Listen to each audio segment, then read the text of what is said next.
on TSN2. I am Adrian Healy, joined for this voyage by Alejandro Moreno and by Alexi Lalas. Alexi, we'll start with you. I know you've done many of these drafts over the years. How do you think this year's talent pool compares to previous editions? I think that if you ask most people, they would say that this is not at the level of previous years. And that means, Adrian, that a year from now, all of these players will be all-stars, because that's usually how it works right now. But I think the general consensus over the last week, and I think over the last couple of months, is that the good players, and let's say the top 10 players, are good, not as good as in the past, and then it gets very, very thin very quickly. Ali, what are you looking for?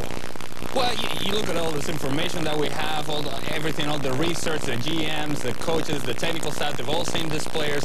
And to be quite honest, it's all an educated guess in terms of how these players are going to react when they go into preseason. If you've been an All-American, a Herman Trophy Award winner, a Division II player, it doesn't matter. What matters is what you do from here on out and how you react when those lights are on and those people are at the stadium. Can you perform on a week-in, week-out basis? Well, there's a fourth member of our crew, a very important one, Taylor Twellman, fulfilling a new role today, our roving reporter in Philadelphia. Some breaking news already, Taylor, I understand. Yeah, we knew all week long down at the Combine in Florida that DC United were sure that they wanted to use the #1 pick to their advantage. And I have breaking news right now that they will trade that pick to the Philadelphia Union. They will swap picks with some allocation money involved. And when you really look at this draft, there was one player that everyone was for sure that would be a proven pro at the next level, and that's goalkeeper Andre Blake. I fully expect that the Philadelphia Union take Andre Blake with #1 and then DC United with the #2 pick.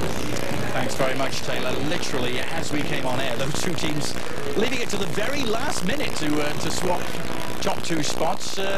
You think it's for a goalkeeper? You think it's for Andre Blake? Because they already have Zach McMath, remember, who they picked early, maybe 3 years ago. And if that's the case, and I'm Zach McMath, and I'm sitting on my couch right now, I'm thinking, well, I got to get on the phone with my agent. Because if you're picking a goalkeeper this high, because this guy is ready to play, to step in and play an important role for the team.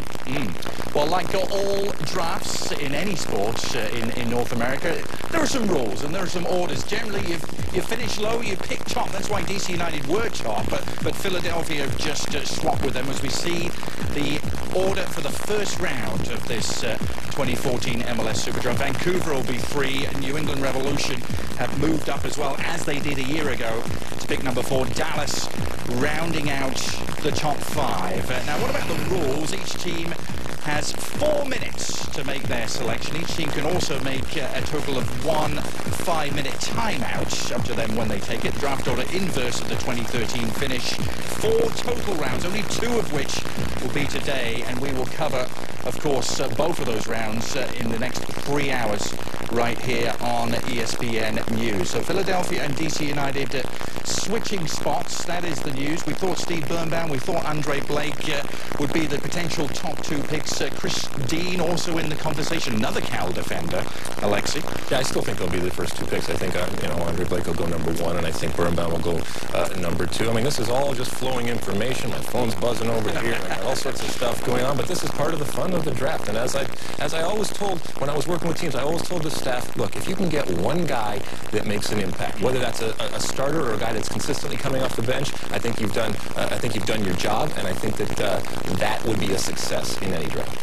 Interesting, they left it right until the last minute, isn't it, Alejandro, DC and Philly, to swap those first 2 picks? Well, because you're DC United, you're holding the cards in your hand since of course, you had that flexibility with the Jeff Park trade coming into DC United with the trade from Philadelphia. So now you have that flexibility. You held it there, and now, of course, you make this decision to trade your pick. Well, for those of you watching in the United States, we are going to be joined by Sports Center, who've been kind enough to hold off on us for just a few minutes after that swap of top picks. The Philadelphia Union will be the team on the clock, and we will cover that first pick as well in Philadelphia. And it's the hometown team that are going to be picking as well. There's going to be a lot of noise there at the Philadelphia Convention Center as Don Garber comes to the podium. We'll go to Sports Center in just a couple of seconds. Well, Well, SportsCenter just delaying joining us, you know, keeping the suspension going as to we were expecting Andre Blake, the UConn goalkeeper, who was clearly the top goalkeeper in the draft, perhaps the most MLS-ready player available in the entire... They're ready. SportsCenter's ready. I demand we go to SportsCenter. I demand we go to SportsCenter. Alexis calling the shots. Welcome, those of you joining us at SportsCenter, to Philadelphia. It's a city with so much history, but today it's all about the future in Major League Soccer. America's best college players gathered to find out which of the 19 teams will give them a path into the pros. It's the 19th edition of the MLS Super Draft.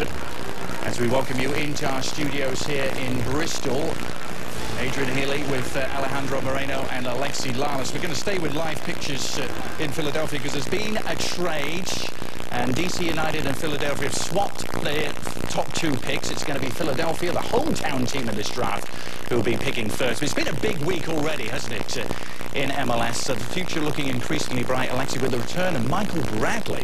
What shockwaves that sent around the league when he came back to Toronto? Absolutely, and when Andre Blake goes #1 in this draft, he's coming into an MLS that has completely changed even over the last week. This is not your father's MLS in a good way. When you're paying American players, North American players, this type of money, the message that it sends not just for Toronto FC, but for MLS going forward, it's a wonderful one. So Andre Blake or Steve Birnbaum, these types of players, this is MLS, and it is pretty awesome right now.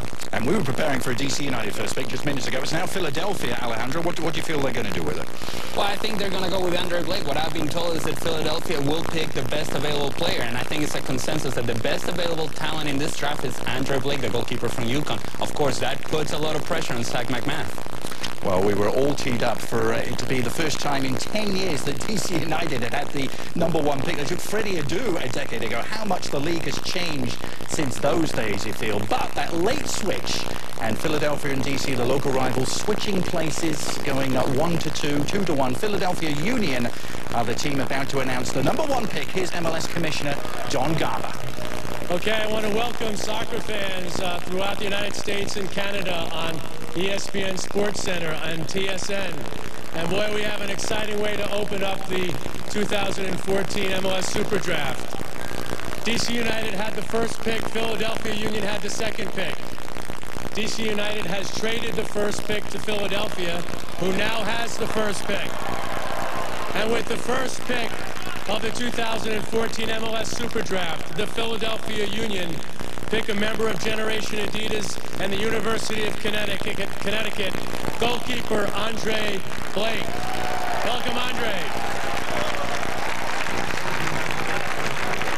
So exactly as Taylor Twellman, our man on the spot, predicted, Andre Blake from UConn is the first #1 pick as a goalkeeper ever in MLS history. Clearly the best goalkeeper in the country for the last couple of years, guys. Well, it also tells me that Philadelphia is going after the best available talent. It also tells me that they're not very happy with Zach McMath. And it tells me that they're going to address needs in the international market, specific needs defensively. What they're going to do, they're going to address those needs in the international market.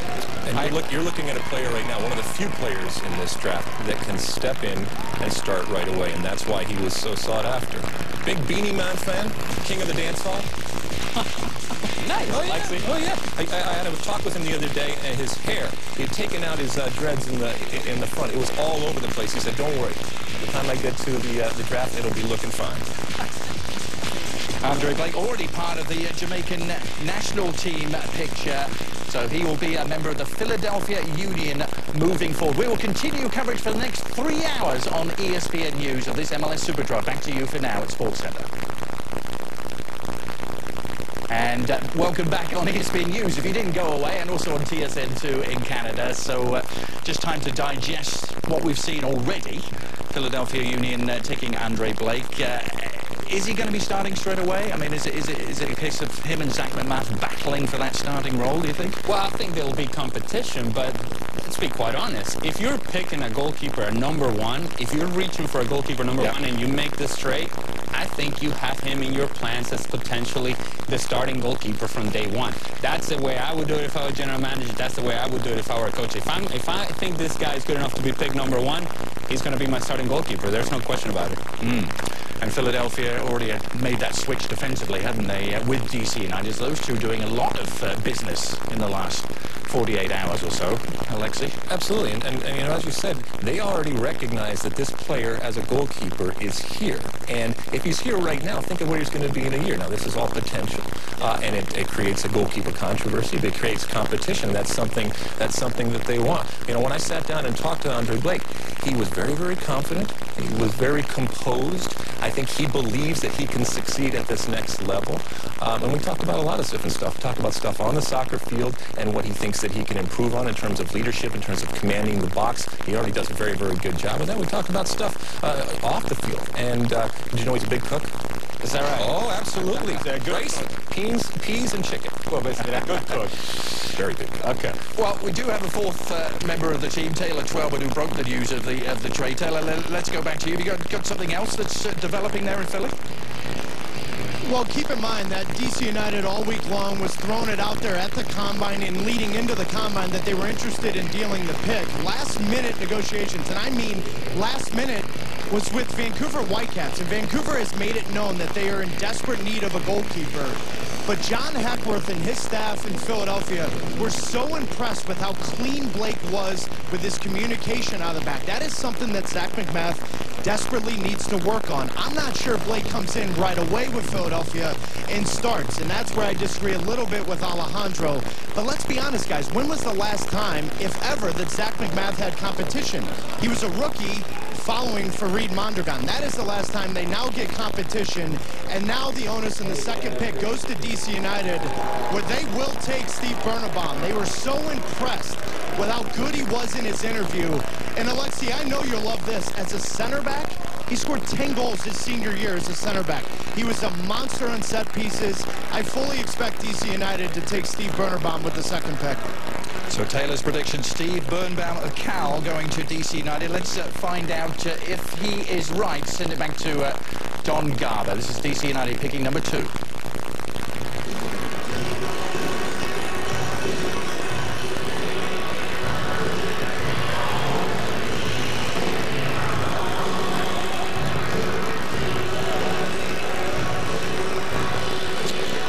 Well, Don Garber, not quite as pacey to the podium as Steve Birnbaum was at times in the Combine. Here he is. Here's the commissioner. With the second pick of the first round of the 2014 MLS Super Draft, DC United select from the University of California and the winner of the 2014 Tom Fitzgerald MLS MVP award at our recent Combine, defender Steven Birnbaum.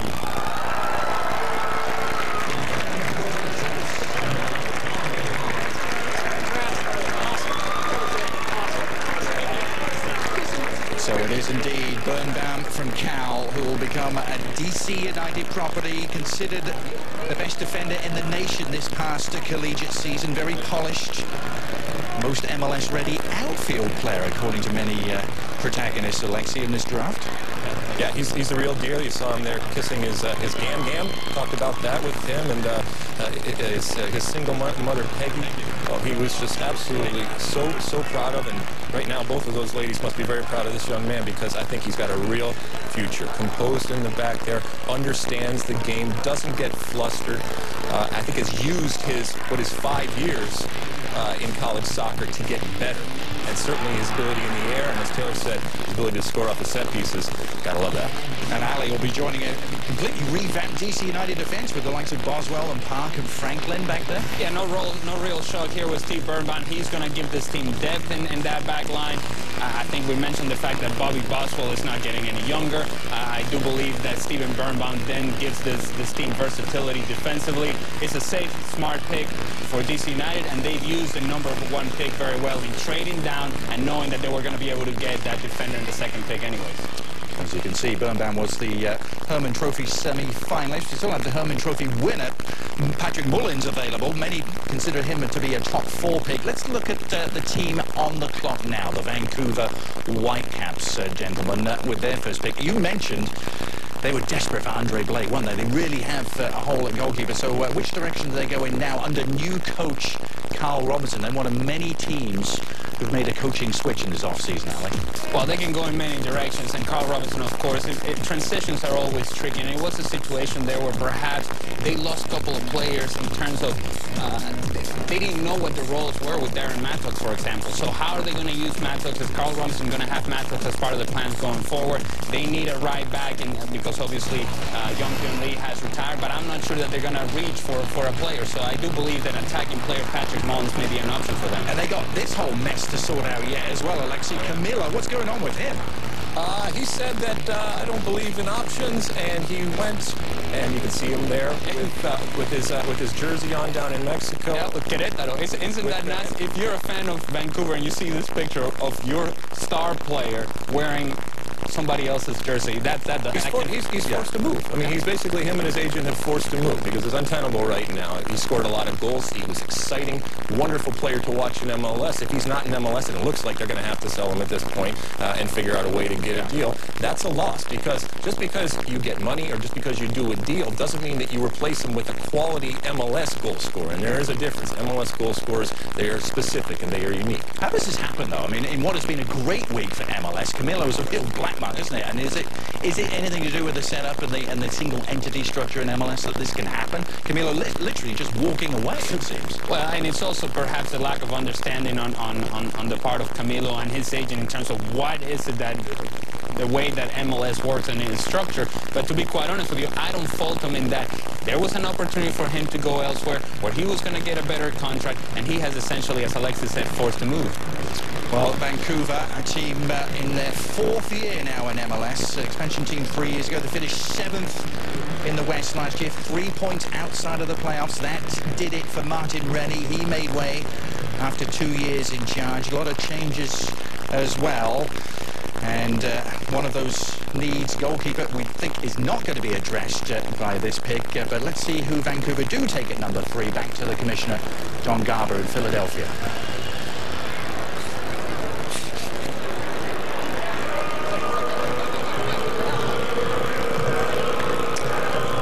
With the 3rd pick of the first round of the 2014 MLS Super Draft, Vancouver's Whitecap FC, a member of Generation Adidas, and the University of California, defender Christian Dean.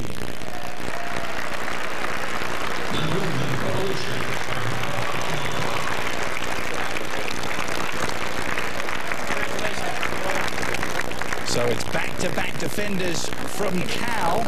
Cal making a bit of history there, getting 2 picks in the top 3. Chris Dean alongside Birnbaum. Played a lot of this past combine at left back. Very much a left-footed central defender by trade, though, Ali. Yeah, and some have questioned his lack of physicality, but most are very impressed by his size and athletic ability. A word thrown around when talking about Dean has been upside and potential. Perhaps we'll see what this potential can become at the next level for Christian Dean.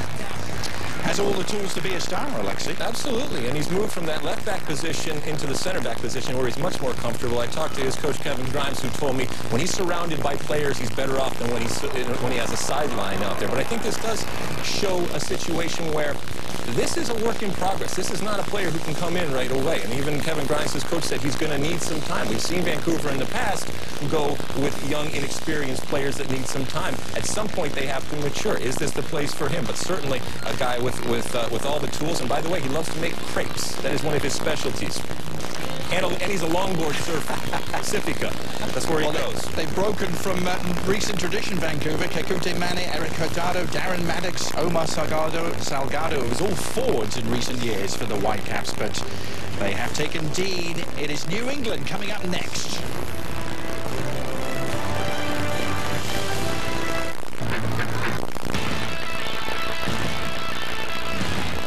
What's up, everyone? It's Gabby and Kate here to let you know that Advil Highlight of the Month is back. And this year, it's bigger and better than ever. So if you want to show off your skills and win some cash, you need to take action. Go to tsn.ca/Advil, upload your action to Highlight, and you could win $25,000. Plus, you can have your video featured on TSN. What are you waiting for? Grab your camera. And show us what you've got. It could be worth 25 grand. Advil, take action.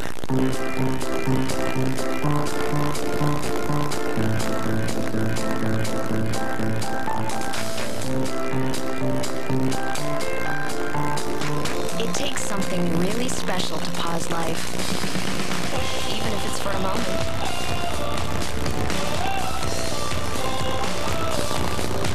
The Keg Steakhouse and Bar. Great food, great conversations. We'll see you tonight. Get our regular studio shows 6 nights a week, covering the whole globe in terms of soccer. ESPN FC. You can see it tonight on this channel, ESPN News, 11:30 Eastern will be the kickoff time. Now, we've seen Andre Blake taken #1. These are the top goalkeepers taken high on in MLS Super Draft history. Brad Guzan was the highest pick prior to this year, 2005, when Chivas took him, also the likes of Zach McMath. Ada Brown at #3 by Colorado, and all the way back to Chris Stico in 1996. It's the New England Revolution who are on the clock. When we look at their table, there's Mike Burns, one of their former players. Jay Heaps, the coach, just behind him. The New England Revolution, of course, traded again, moved up to get to this spot, as they did last year, to get Andrew Farrell. Who do you think they might have in mind? Where are their needs? I think they got to take Patrick Mullins. Yeah. Forward from Maryland. I think he's available. He's the best available right now. They got a situation where Jerry Bankston isn't playing well for them. Sawyer Sense coming back from injury. Charlie Davis, we don't know what's going to happen with them. If this is a guy that can come in and score some goals, I think they got to go with him. Taylor Twellman in Philadelphia. Taylor, New England moved up to #4. They traded the rights to Michael Parkhurst to get to this spot. What do you think they're going to do with it? Where are their needs? Well, Adrian, I actually have breaking news. They have traded this 4th pick with the FC Dallas at #5 for allocation money. And one thing's been for certain under Jay Heaps, he's not scared to move on draft day. Last year we saw him get up to #1 and take Andrew Farrell.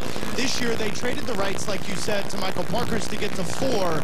But I think they have a good indication of who FC Dallas covets.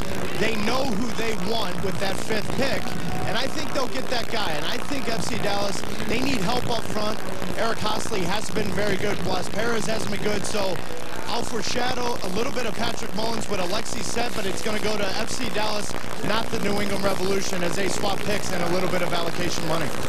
Interesting stuff. Thanks for the breaking news, Taylor. So, New England and FC Dallas swapping picks. All sorts of activity. We didn't see any trades last year, Interesting, because we had been told that if Patrick Mullins was there #4, then New England was in love with Mullins, that they would pick Mullins. It didn't happen. So, FC Dallas, another team with a new coach. Oscar Pereira is back at the helm for them. Who do they pick? Here's Don Garber.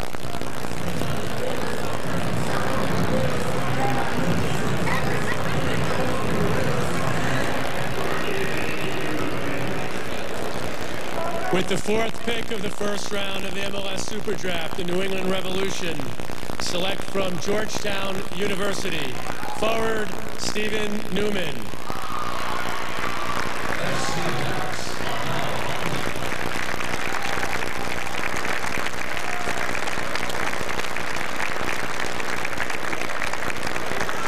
So it is perhaps a little bit of a surprise. Steve Newman from Georgetown, big star at College Cup last year in 2012. I'm thinking perhaps Mullins, but Newman was right up there on the board, wasn't he, in terms of available attackers. Taylor Twellman has news about this pick. Taylor. Well, it's very interesting because I took off my mic, I walked over to Jay Heaps, and Jay looked at right me in the face and said, we have to trade the pick.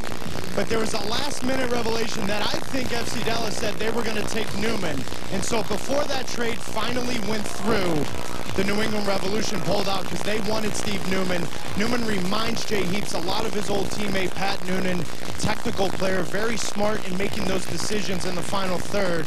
I think FC Dallas scared them with that last trade and thinking they were going to take Steve Newman, and therefore New England Revolution get their man. Interesting indeed. What do you make of that, Ali? It was. I'm all over the shop now. Again, as I said before, we have been told that if Mullins was available, that they would go after Mullins. But, you know, coaches, they fall in love with players, and you can see that obviously Steve Newman is a player that Jay Heath thinks can certainly fit in what they're doing right now with the New England Revolution. When I talked to some coaches about Steve Newman, the one of them said, and this stood out, he could not find a single weakness. This guy is the complete player. He talked to him about in comparison to a guy like Brad Evans, who you know, regardless of what position you put it in, because he's got a soccer mind and understands the mathematics of the game, is able to have the composure and understanding to play a position. So I think this is a solid pick without a doubt. So let's get it straight. New England Revolution took Steve Newman. We thought they might go for Mullins. We thought they were going to swap with Dallas, but in fact they stayed in their original positions, 4 and 5. Jay Heath's starting to build a really good young side there, isn't he? A lot of young stars in New England. And, you know, I remember sitting here last year, Alexi, you predicted that they would be one of the surprises of the season, and they were. They finished in East, in the East, third in the East. So, what Jay Heath did there with the youth, but I think more importantly in the way that team played. And yes, there's no more Juan Aludon, and I have to find a way to replace that. But I think that the confidence that Jay Heath now has after a year like that, it's got to be able to continue. So now you have to build on it. You have to have players that understand the system that you're coming into, and I think the players now understand what Jay Heath wants. Just remember, you can be a part of this coverage over the next 2 hours and 45 minutes. We'd love to have your questions and comments. Use the hashtag FCBootRoom via Twitter to get in touch with us. Any questions at all about picks and your teams? Ali and Alexi will dig into them. Ali, let's dig into FC Dallas, who have stuck with the number 5 pick. Oscar Pereira, the returning hero, if you will, for Dallas. Replacing a long-time coach there, isn't he? And what do you think he's going to try and do? What sort of brand of football? And it's different personalities, right? Oscar Pereira is a guy that likes the toca-toca. Well, he doesn't have the players to play a toca-toca style. So now, how do you change the identity of a team on the field? This is a team that struggled towards the end of last year, struggled with consistency, struggled with goals, struggled defensively. It's a team that needs a lot of improvement in a lot of areas. But to me, the biggest improvement is going to have to be the change in identity in terms of what they do and style on the field. Been quite a year for the coaching carousel, hasn't it? 8 new coaches, and there will be a 9th as well in Colorado. We just saw that there, and the musical chairs. You got to have a chair when that music stops. And for Oscar Pereira, I think this is a great pickup for FC Dallas. I think it's a huge loss for Colorado. We'll talk a little bit more about that later on in the show right now, but this is the first in terms of the Oscar Pereira era. Did a great job, didn't he, at last year's draft with the Colorado Rapids. Ended up with 2 of the top young picks in the country. Who will be his selection for Dallas? This is Don Garber walking to the podium in Philadelphia. Number 5 pick in the 2014 Super Draft.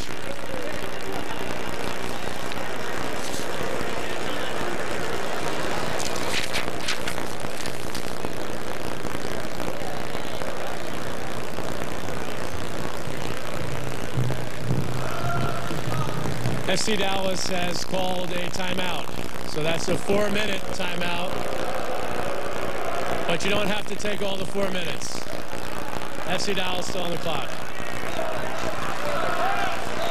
So, as we told you via the rules, each team allowed 1 timeout during the course of this draft, and they are counting down a 5-minute timeout. So Oscar Pereira wanting to mull over his first pick as head coach of FC Dallas. We will take the opportunity to step away. We'll be right back in the Super Draft. The Barclays Premier League is on TSN and TSN2. He's writing this stuff. Oh my God!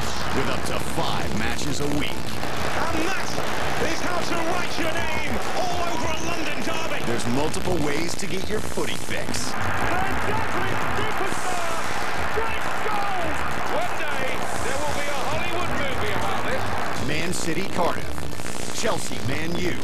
Saturday and Sunday on TSN.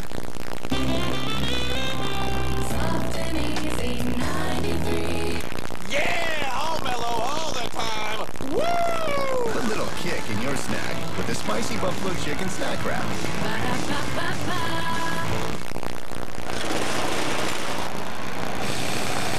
Introducing the Premier League's newest signing. A official beer sponsor of the Premier League. Zach Kuls for Carlsberg. The US headed full steam towards Brazil in the 2014 FIFA World Cup. Saturday, February the 1st, the US will take on South Korea. A number of players who have a lot on the line trying to prove they belong in Jurgen Klinsmann's 23-man roster. That's Saturday, February the 1st, 5 p.m. Eastern on ESPN2. Look at the players who are part of the US team who have gone through this process we're watching today. Clarence Goodson and Clint Dempsey picked in 2004. A year later, or rather the same year, look at that. The youthful Michael Bradley. A year later, it was Brad Guzan who was taken number 2. And then, Alexi, you had a hand in this trade. Who picked this guy? Josie Altidore, the second round as well. Little bargain as well.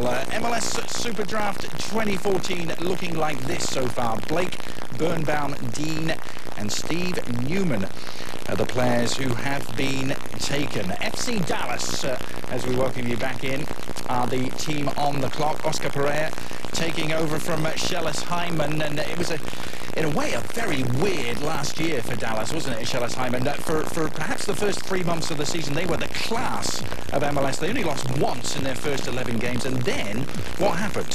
They looked confident, they looked full of life, and that's first half of the season. And then all of a sudden, when it got tough towards the middle of the year, and it got difficult to get results, they got onto a bad swing of results, and they just could not make themselves a better team towards the end of the year. And in the end, they simply faded away.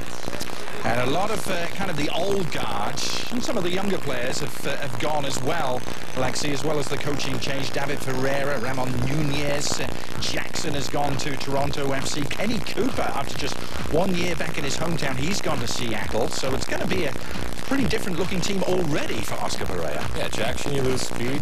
Kenny Cooper, you lose goals. And David Ferreira, former MLS MVP, you lose a guy that controls the midfield. And 3 guys that understand MLS. So, yeah, you got to move them on at some point, but there are some big changes and some big names and some guys that really stamp themselves on the And it's a former MVP just a couple of years ago. It's not too far removed from that level, but things happen and FC Dallas has to move on. They're also getting, via the lottery, Brian Spann, the 6'2" winger from UVA known as Kobe. He's been playing in Sweden for 2 years, so that'll be an interesting addition. Ryan Hollingshead, who's a player they picked last year in the draft, actually took a year out, didn't he? But he is returning to the fold, so already a younger look to Oscar Pereira's team. And the question is, what's he going to do with this number 5 pick? It's interesting. When you take a timeout, of course, that means that you're not very committed to the guy that you're about to pick. Right. Or you're trying to work an angle where you can get out of this pick and make a trade happen. So we'll see what is it that FC Dallas planning to do.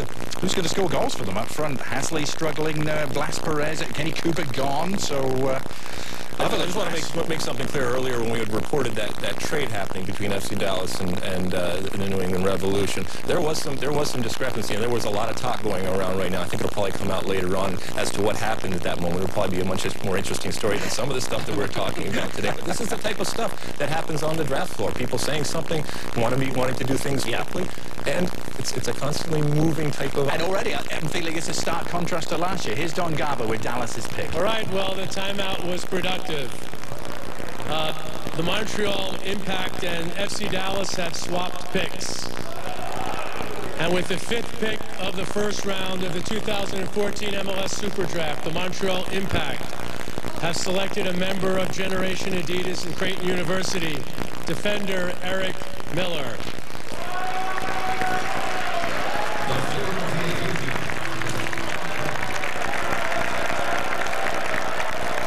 So how about that? Montreal getting in on the action. That's why Dallas took the time out. There was some interest in that number 5 from Frank Klopas, another new coach at the helm of the Montreal Impact, and he's taken perhaps the best fullback in the college game. That was the prognosis on Eric Miller, another member of Generation Adidas. So remember, his salary doesn't count towards the cap this year.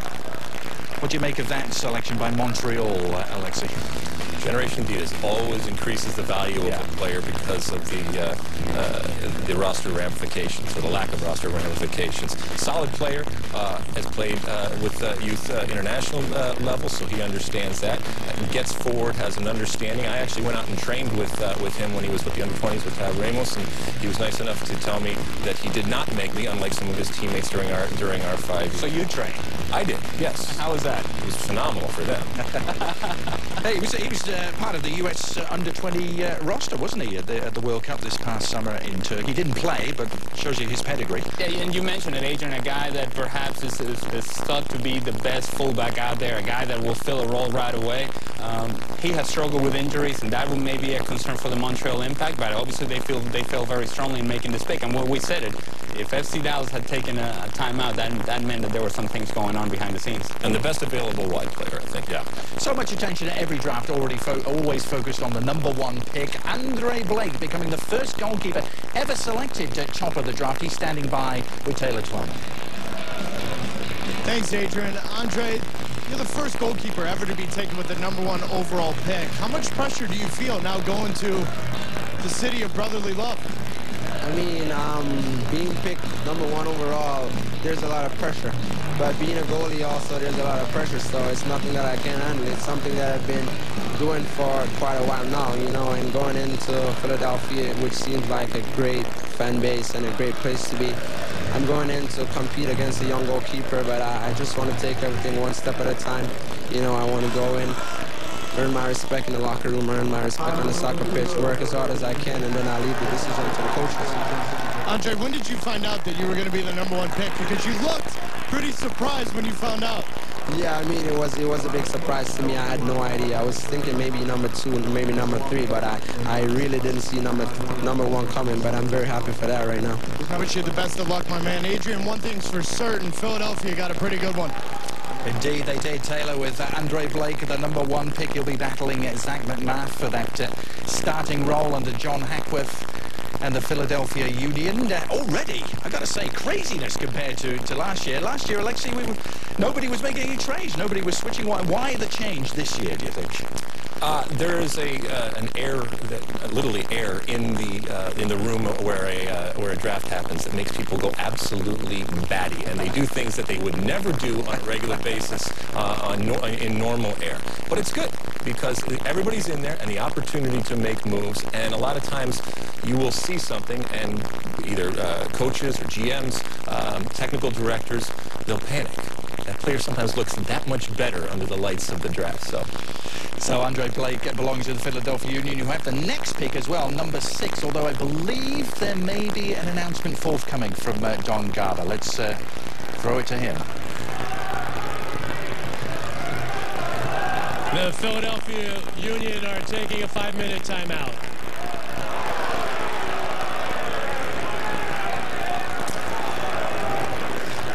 Well, we may start to need more than 3 hours to cover the 2 rounds of this draft. But you're not doing anything later on, are you? We don't have to order out here. Oh, my goodness. Well, every team's allowed to take one, so I guess you might as well take him when it really matters. So what do you think John Hackworth is mulling over at the moment? Having got his man as goalkeeper, still a lot of prime picks out there. Yeah, and I think if they stay to what they think is the best player available philosophy, I do believe that Patrick Mullins being out there, I think it's a pick that makes sense for Philadelphia. They need attacking players. They need guys that can accompany Jack McInerney and Connor Casey up top, a guy that perhaps can play it down on the left-hand side as a winger. We'll see what Philadelphia does, but you've been impressed with Patrick Mullins. You talked to him, and yeah, I think it's a pick that would make sense. But we'll see after this timeout what is it that they decide. When you take a timeout, there is something on the table, and you have to give yourself and your club the opportunity, and that's why you take it. It might be frustrating for people there, but if it means that you better your club, you get a better player or a better position or allocation money, something like that, you got to take it. Taylor Twyman is the man on the scene, trying to keep track of it all, Taylor. You have our deepest sympathies. What happened with that Dallas-Montreal pick right at the end there? I now know why you 3 knuckleheads are in Bristol and I'm here. I'm exhausted. We're only 6-7 picks in. FC Dallas went to New England Revolution and they came to Jay Heaps and Mike Burns. The trade was done. Last second, they pulled the papers out. Then the next trade to the Montreal Impact, which I can confirm they got allocation money, which obviously in MLS will take 2 or 3 months to find out what that number was, and an international spot. One thing's for certain, guys, is I'm sitting here, every single time a pick comes up, FC Dallas and Fernando Clavijo are talking to them. They look to be making some kind of moves, and it sounds like they've got players from overseas, obviously with that international spot coming from Montreal Impact. For the Philadelphia Union, I didn't believe them when they told me at the Combine, but now I do, obviously. They wanted one player, and that's Andre Blake. You saw the confident kid in the interview. I would not be shocked here if Philadelphia is looking to move down and try to get some allocation money as well.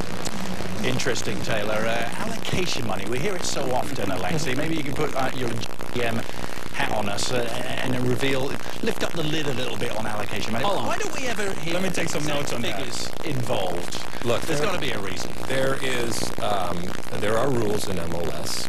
There are rules that are known. There are rules that are unknown. To give the owners and the teams the opportunity to adjust when necessary. It can be incredibly frustrating internally for the people involved, but also externally in terms of transparency. And I understand that allocation money is vital because it enables you to buy down, and we all know the salary cap exists. It enables you to do things that if it was just a hard salary cap and there was no wiggle room, you wouldn't be able to do it. And it is valuable out there because we all know that MLS is a league that is built on manufactured parity. Yeah. So the opportunities that you have to be successful and what separates the successful teams from the unsuccessful teams is sometimes very, very little in comparison to other leagues around the world. So if you can find a way, especially if you recognize in a situation like this where the talent just isn't there, and the guy that looks so sexy right now to you, when you really get him home, it's not going to be that great. So if you can get some money that for the long term and for real players that are ultimately going to make a greater impact on your roster, you do that. So it's confusing, is what you're saying. Hope that cleared it up for you. It was allocation money involved in the Montreal and FC Dallas trade. Let's confirm it for you. Montreal got the number 5 pick and selected defender Eric Miller. Dallas moving down to number 10 and getting allocation money and an so important international roster spot as well. So Fernando Clavijo and Oscar Pereira, as you heard Taylor mentioning, working the room to great effect. And I'm hearing we may have news about another trade forthcoming very shortly. It is Philadelphia who are on the clock. For those of you just joining us, the Philadelphia Union, the hometown team in this super draft, with pick number 6 to go with Andre Blake. You still saying Mullins is top of your list? Well, I think it should be top of the list. Almost a local guy as well, isn't it? Yeah, and in terms of what the talent available is, Patrick Mullins is essentially a guy that gives you versatility in attack. He gives you versatility in the final third. He can play outside. He can play inside and underneath role as well. I do believe that's an important player that perhaps gives the depth and versatility that Philadelphia needs. But is he an MLS goal scorer? And that's just going to be, until you actually see him out there, you're not going to know, and that's the rub right now. And that's what people are talking about. Can he transfer the success that he had at the collegiate level to the MLS? May be considered the best available player, the 2-time Herman Trophy winner, winning 2 years in a row. Taylor Twellman was there to hand him his award at St. Louis. Is it going to be him? We'll find out from Don Garber.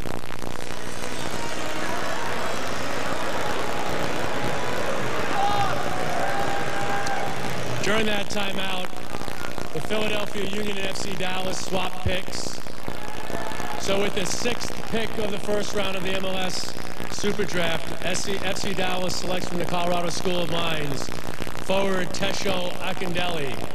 Tesho is not here today. Vancouver is on the clock.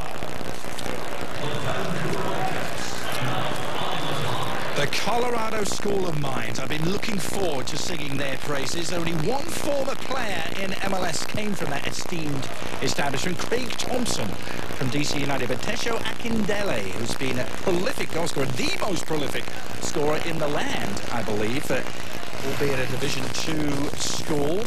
And he is picked by FC Dallas. And talk about a guy that took advantage of the MLS Combine and the opportunity to showcase himself to the coaches, to the technical staff, to the general managers.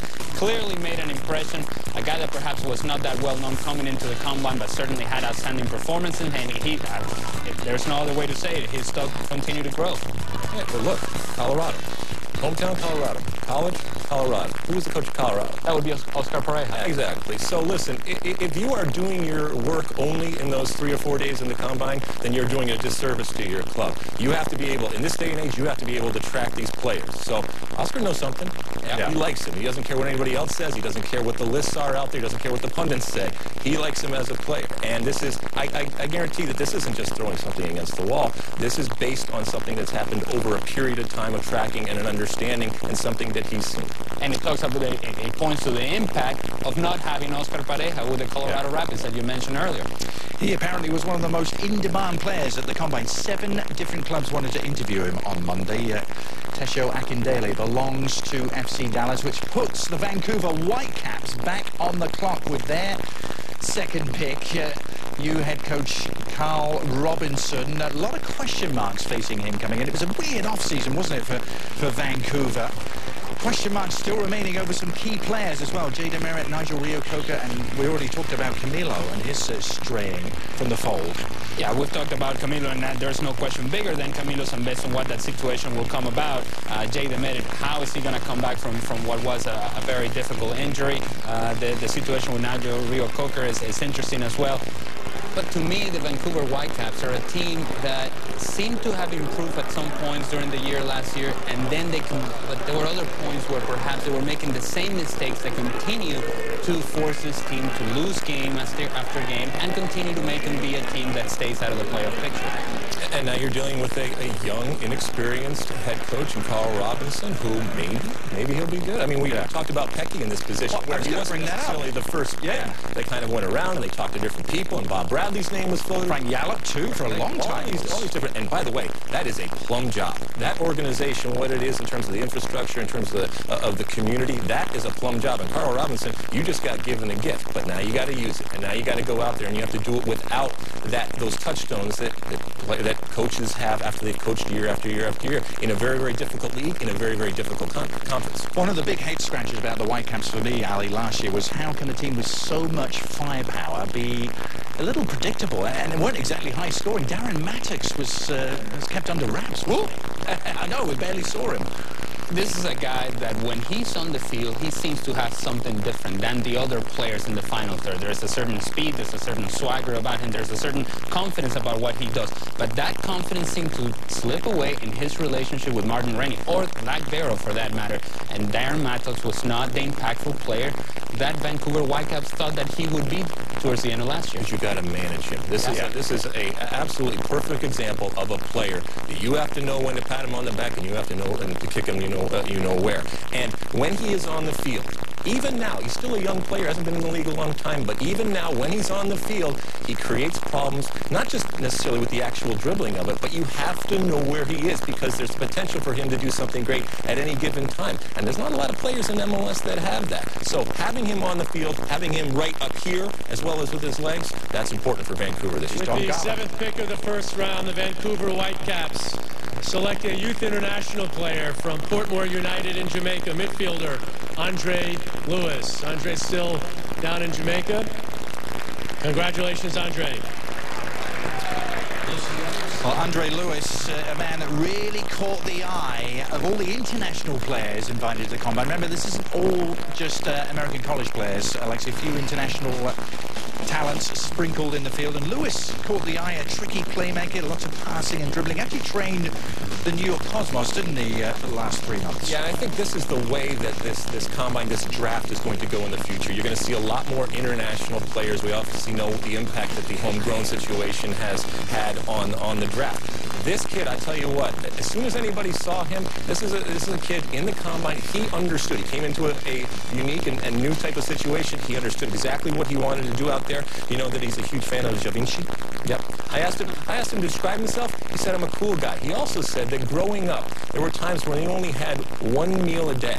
This is a guy that looks for himself and for his family at soccer as a way to get out, as a way to become something, and that type of drive. It was interesting to hear him talk about that, but from a soccer perspective, he knew what he was doing. A little bit of creativity in that Vancouver midfield. Well, it's certainly going to give Andre Lewis and it's going to give this team flexibility in the middle of midfield. A good player that impressed in the Combine. All right, it is Seattle who are now on the clock as you look at Siggy Schmidt and the Seattle table. Adrian Hanauer, the GM, as well involved. Seattle picking at number 8. And, of course, Clint Dempsey under pressure to perform after that big money move back to MLS at the tail end of last season. Is this the year where the Sounders finally deliver? We'll see their pick next. What a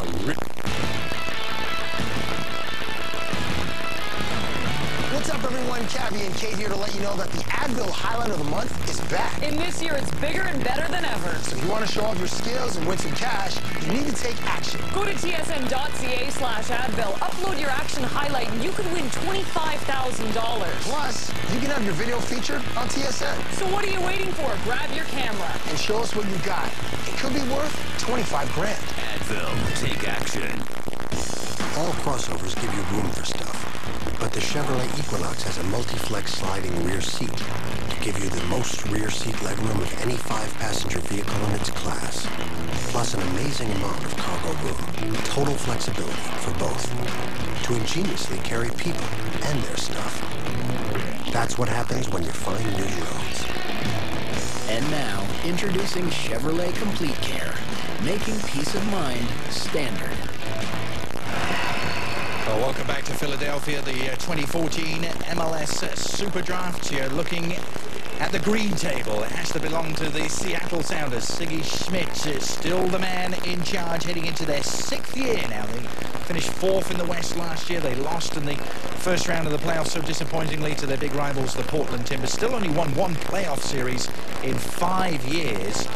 But they made a big trade yesterday, didn't they, guys? They sent John Kennedy Hurtado and Patrick Ianni to Chicago. They got Jaleel Anibaba in return and, of course, some conditional picks next year as well as part of that trade. What did you make of it, Ali, first? Well, it's interesting because there's no question that there is pressure on Siggy Schmidt and what they're going to do this year. So a couple of things that they need to do. They have to address now the situation defensively. I assume that they're going to do that via the international market. And then the other thing is that they have to find a way to, all these toys that he has available, he has to find a way to make all those toys work together. And Clint Dempsey has to have an impactful year. We both played for Siggy Schmidt. Yeah, so we know the wrath of Ziggy. This year in Seattle, it is going to be vintage Ziggy. He is not going to suffer fools. He is going to do what he feels is appropriate to get this team to win. And if he's going to go out, he's going to go out fighting. He's got to get Clint Dempsey on board. And once again, Clint Dempsey's on loan, so he's not going to have that preseason that they talked about having him for preseason. That would help. Well, that's not going to happen. Obafemi Martins hasn't lived up to the billing yet. Got rid of Eddie Johnson. Ziggy's going to have to figure out, and I think the fact that he traded central back says, you know what, I'm not messing around anymore. I'm going to go shore up that defense right now, and it's going to be my way or the highway. It's going to be a very different Seattle team already, we can say that. And they know Mauro Rosales, he's gone. Eddie Johnson traded away to DC United. The changes at the back as well. Can Kenny Cooper come in and score goals? A lot of question marks. Well, that's a big question right there. You bring in Kenny Cooper, you're bringing him in because you think that he's going to be one of the guys that will be able to fit into a system and score goals for you. I'm not sure that that's the case with Kenny Cooper at this point in his career. To me, Seattle is a team that hasn't quite found a way of working together. They have a lot of good pieces, they have a lot of good players, but when it comes down to it, in order to win games in a playoff series, you have to have all those pieces performing at a high level. The two Chads, Marshall and Barrett, also part of the new Seattle. Here's their pick at number 8. And pick anyways. But right afterwards, I can give my... With the 8th pick of the first round of the 2014 MLS Super Draft, the Seattle Sounders pick a member of Generation Adidas and a graduate of the University of Hartford, defender Damian Lowe.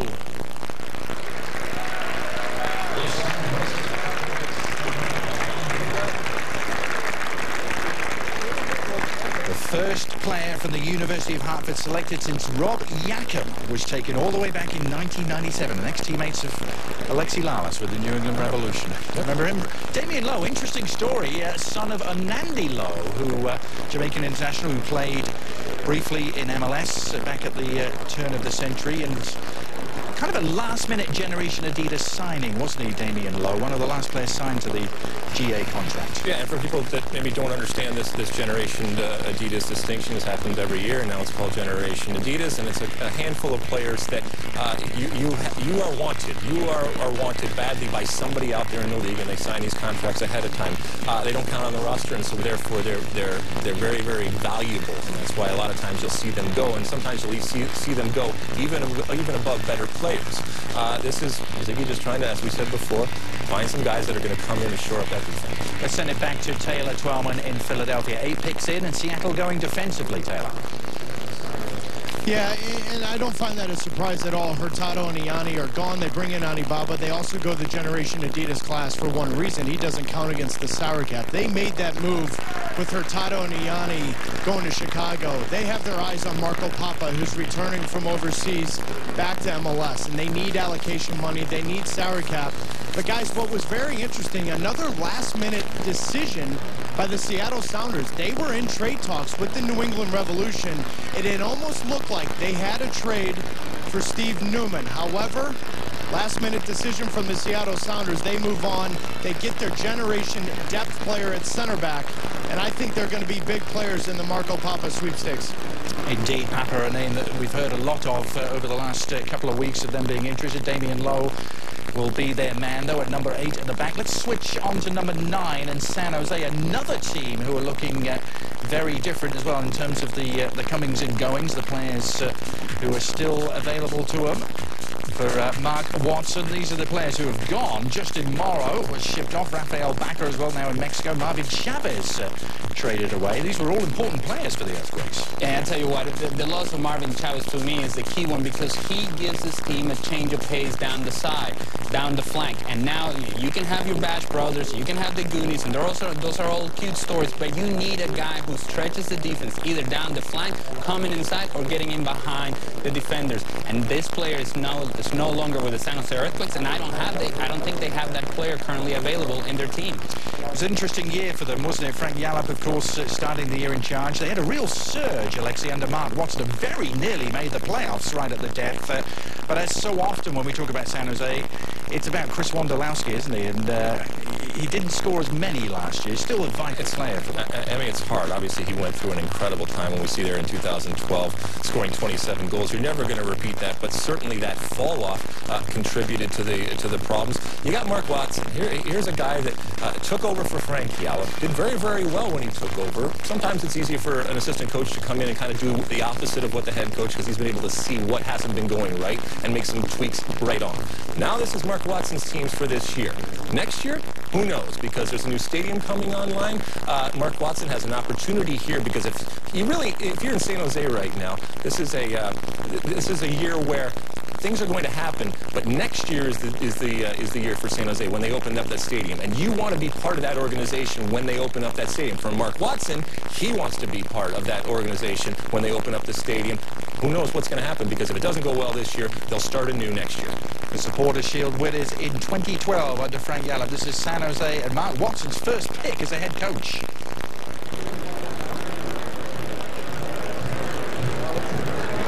With the 9th pick of the first round of the 2014 MLS Super Draft, the San Jose Earthquakes select from Stanford University midfielder J.J. Koval.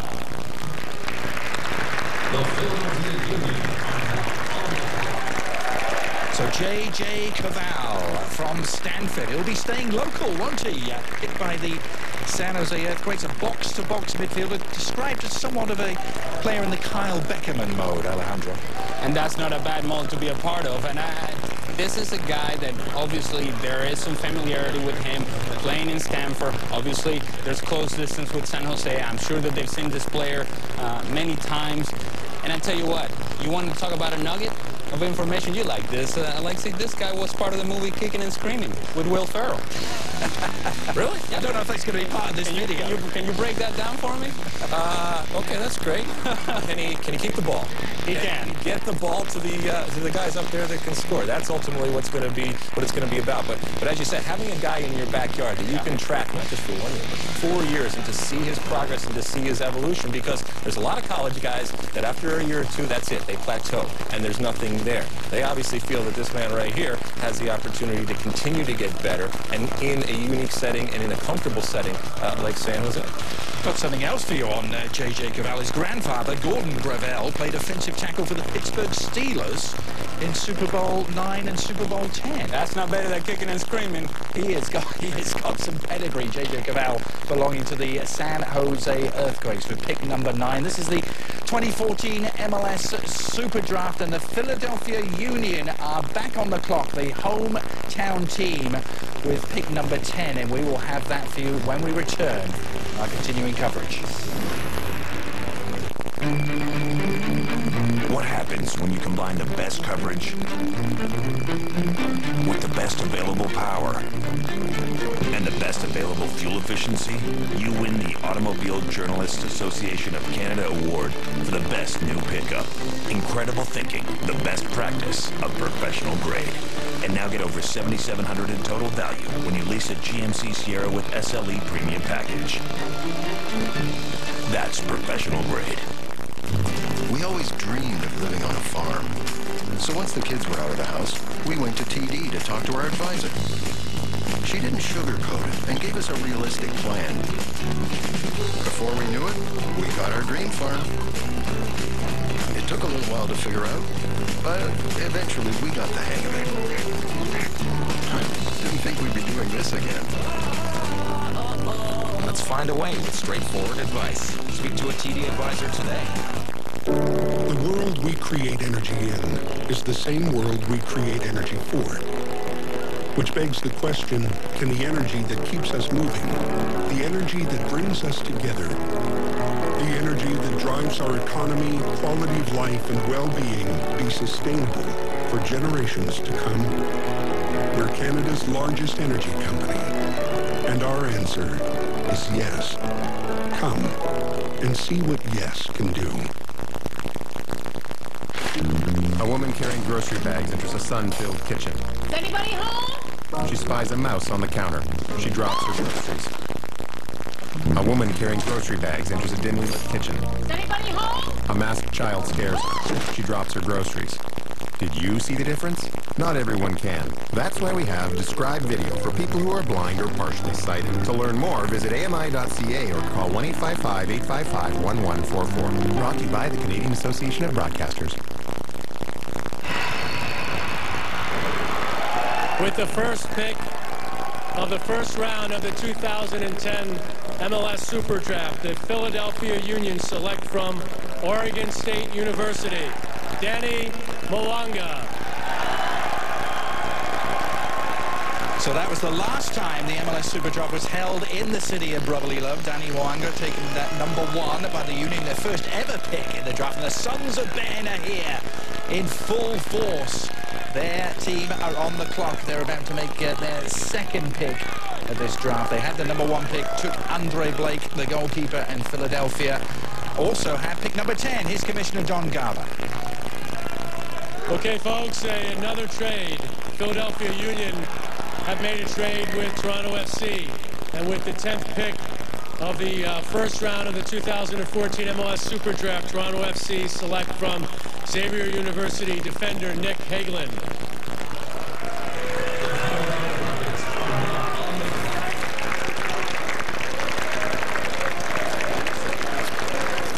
So Nika Haglund from Xavier, taken a little left of centre, perhaps that pick. I'm not sure if he was on anyone's top selection board, and Toronto, interestingly, have moved up to get him as well, trading with Philadelphia to move up to number 10 to get Haglund, who played 4 years at Xavier from Cincinnati, originally his hometown, and of course he's going to get himself into quite a situation, isn't he, with Ryan Nelson's team and the evolution that is happening there. And for as much as Toronto FC has done in terms of getting Michael Bradley, Jermaine Defoe, Gilberto, Dwayne De Rosario, some of the attacking players that they have in place, defensively is where they have to improve the most. And here, Toronto seems to be addressing issues defensively. Now, I don't know if this is a guy that is ready to start right away, but it certainly gives you that depth and versatility that you're looking for as the season goes on.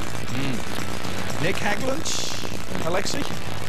Well, on the top of the draft board, was it? Does Ryan Nelson see him in his image? Does he see this as a guy who can come in and be big and bold and commanding in terms of what he's done so far in his young career? Yes, but as you said, it's all fine and well to have the wonderful playmakers and the creativity and the goal scorers, but someone's got to defend. He even looks a little like Ryan Nelson, doesn't he, from his headshot? Let's go for more on this pick and others to Taylor Twellman in Philly. What do you got, Taylor? Yeah, you guys are talking about Toronto FC, and obviously they're big designated player moves. But when I look at the Philadelphia Union, now making a couple trades for allocation money, depending on what that number is, it doesn't matter. Alexi, my question to you is this. We know about the Maurice Edu situation. That situation is still ongoing. Is that why the Philadelphia Union at this moment are trying to chip away at that allocation number? Yeah, so we've talked about the possibility of Maurice Edu coming back to MLS, and it's all within the context of Michael Bradley. So if you're an agent and you represent an American player playing over in Europe, you are getting on the phone right now because, as we said before, the amount of money that Michael Bradley has been paid makes you definitely get on the phone. But there's a difference between strategically overpaying, which I think is what applies to a guy like Michael Bradley, and just completely overpaying and simply overpaying for a guy like Maurice Edu. And he's not going to get the same type of money. However, the ability to get somebody like that, he hasn't played a lot in the last couple of years. For Philadelphia, they got to go out there and they got to make sure that they have allocation money so they can buy him down, because he's not going to come back from nothing, and he's making plenty of money over in Europe right now. Well, and Alexi, that's the white elephant in this room, to be quite honest with you, is because everyone's whispering about what's going on with Maurice Edu. Will he be in Philadelphia? My concern for the Michael Bradley deal is they overpaid his market value, which is fine. I get understanding that Michael Bradley's going to come back, but what that's going to do is now what happens to the Kyle Beckermans, the Will Johnsons of the world. Those guys, now they have this burden. The league has a burden of what is the definition of your market value. Michael Bradley was making $1.2 million in Europe. He's now making $6.5 million a year. I think the next 6, 8 months, maybe 12 months, there's going to be some difficult decisions in that league office of determining quote-unquote market value. Well, in the end, Toronto has paid $6.5 million a year for a defensive midfielder. Do you think it's too much, Alan? Yes, it's Michael Bradley, but yes, it's too much money. But listen, MLS, it's in a better place with Michael Bradley as part of it. I think so, but $6.5 million for a defensive midfielder, you need difference makers on the other side. That's the kind of money that you pay for guys that are winning you games. Alexi? Look, this is a situation where we're talking about it because the folks in Philadelphia are saying, well, why is Toronto allowed to go and spend all this money, but we're not allowed? The training wheels have started to come off, but they're not off altogether, and the league isn't going to let every team do something unless they can prove that this is a value to the league, and I think that's what Toronto did. Did they overpay? Yes, but once again, it was a strategic overpay. To have Michael Bradley in MLS playing for Toronto with what Toronto wants to do and playing this summer in the World Cup. And I'll tell you what else it does. It puts pressure on the other teams to keep Absolutely. Now, the Colorado Rapids don't have a coach at the moment, but they do have the number 11 pick. Who are they going to take? Hairston. Trade galore here, folks. Colorado has traded with New England. And with the 11th pick of the first round of the 2014 MLS Super Draft, the New England Revolution select from the University of Maryland and the winner of the MAC Trophy Award, forward Patrick Mullins.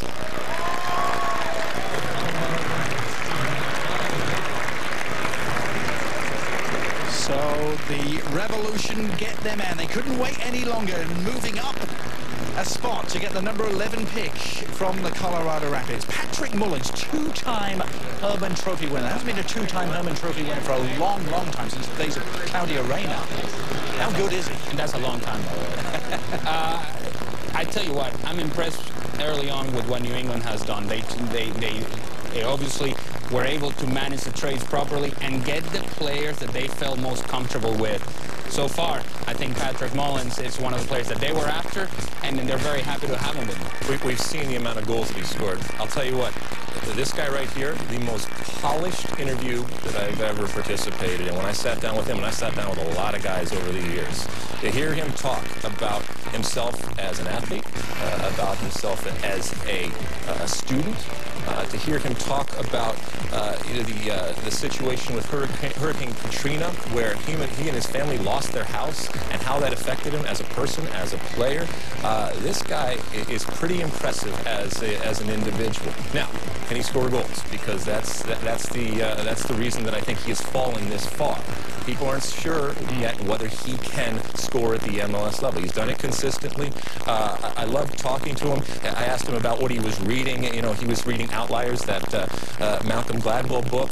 So he thinks about himself as an athlete. He thinks about bettering himself as a person, as an athlete. But ultimately, all that stuff doesn't mean anything. You got to score goals. There have been questions as to what his best position is. He's a left-footed attacking player, models himself on the play of Robin van Persie, which is not a bad model to have. And I think that's the key question there. If he's not scoring goals, Alexi, then where do you play him? Because if he's not an out-and-out striker, an out-and-out goal scorer, then where does he fit in terms of what you do in the final third? So it's got to fall into a position where now you have a team that is willing to play players from the outside, that will tuck inside and then connect in transition. So New England have their second selection. They end up with Newman and Mullins. It means the Rapids are next on the clock, followed by Chicago. Bazinga! It's time to set your TV free. Introducing CTV Go. Watch CTV or CTV2 live and catch up on your favorite shows. Whenever, wherever. On your phone, tablet, and computer. Now with CTV Go, freedom is in your hands. Visit ctv.ca or download the app. Let yourself go.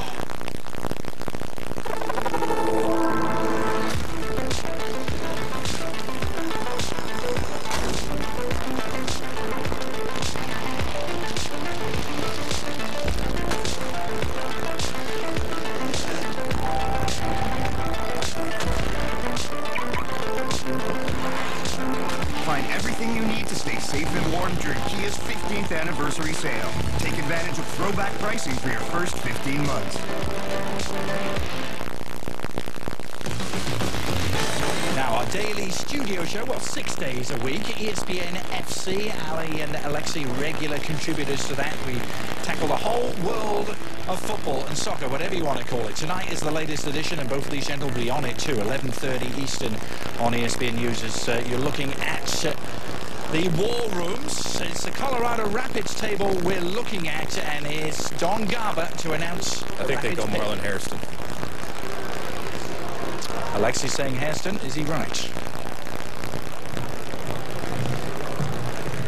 With the 12th pick of the first round of the 2014 MLS Super Draft, the Colorado Rapids select a member of Generation Adidas and the University of Louisville, midfielder Marlon Hairston. Mr. Lawless nails it. Marlon Hairston, another member of Generation Adidas. Heard some concerns at the Combine, Alexi, about his build. Some concerns that perhaps he was too slender and athletic, crafty, more suited to a defensive midfield role, perhaps a box-to-box midfielder. Sure is well dressed, I'll tell you that. Yeah, off the field he looks good. Yes, he is slight. Now, can he make the transition from a physical standpoint to be able to control the ball in an MLS midfield?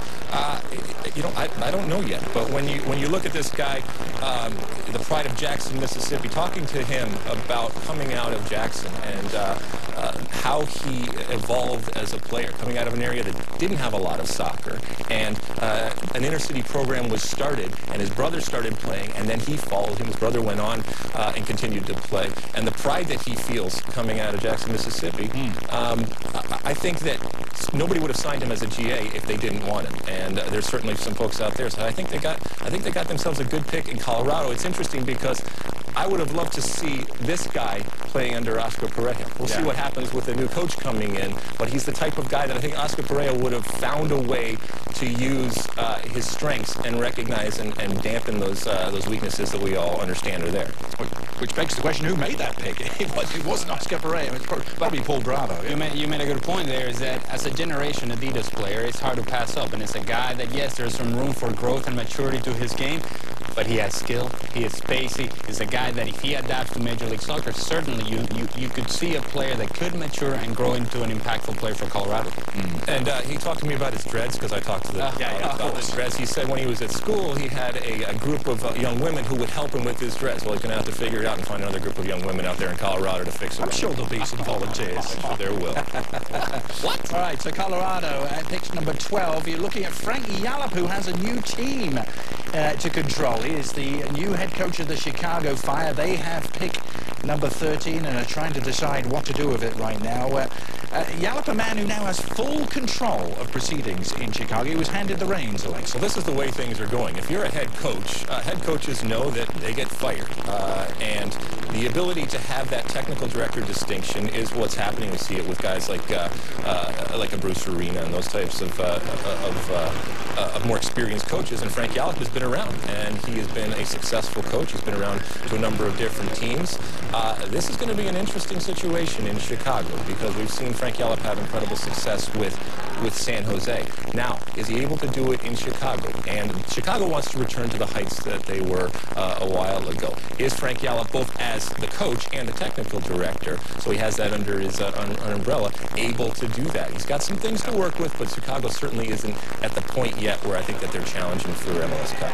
No, there are holes in this team, and then you look at the middle of midfield, you got Jeff Larentowicz. Who plays alongside Jeff Larentowicz? Yeah. You need a guy who can find pockets of space in front of the midfield and provide service to the forwards, because you can have Mike McGee all you want, you can have Anangono all you want, but if you don't have a guy that can put these guys through, then it becomes very difficult for Chicago to score goals. And Mike McGee, is he going to have the kind of season he just had? I'm not quite sure. And Brian Bliss is the technical director, and he's coming over from Columbus, and he knows a thing or two about this league.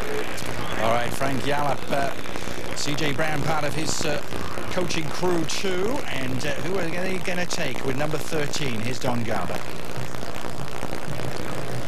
With the 13th pick of the first round of the 2014 MLS Super Draft, the Chicago Fire select from the University of California at Irvine, defender Marco Franco.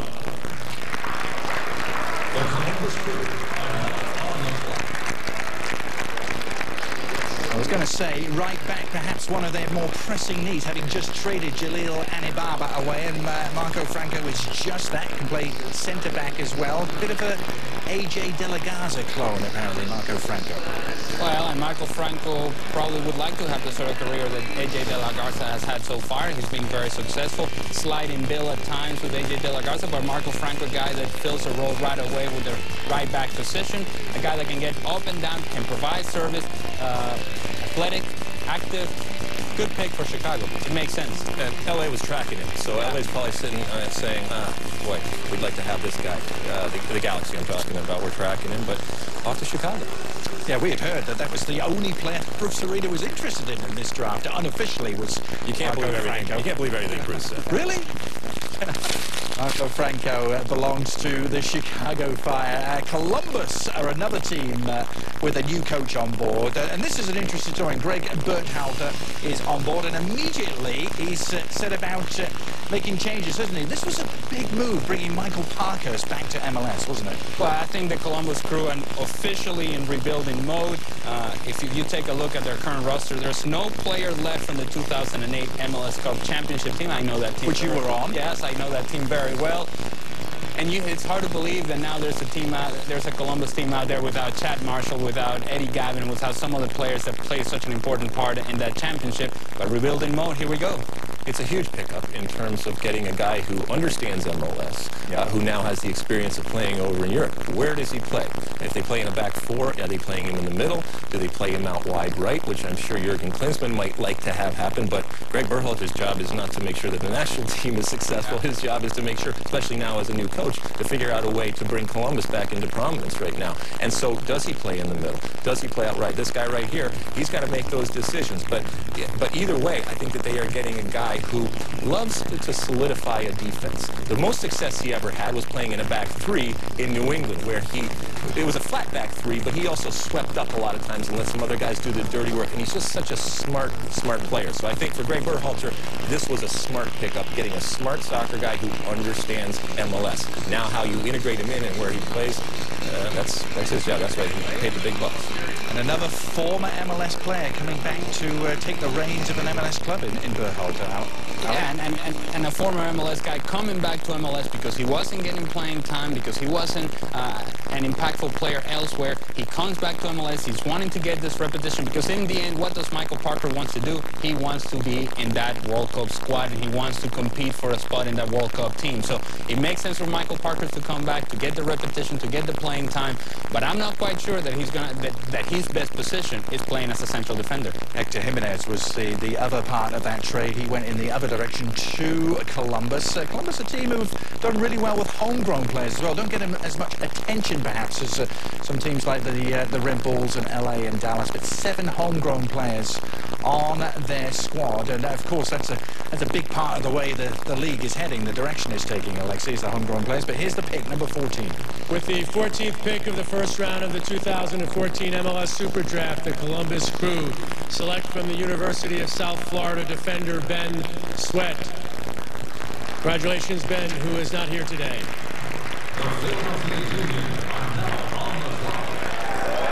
So Berhalter, who was a defender himself, has gone defensive with his first pick alongside Michael Parker. Will be Ben Sweat, who's very much a left back, isn't he? Perhaps the best of what was considered a weak left back class in this particular draft. Well, and he does have enough pace to control 1v1 situations down the flank, but there's plenty of room for growth for Ben Sweat.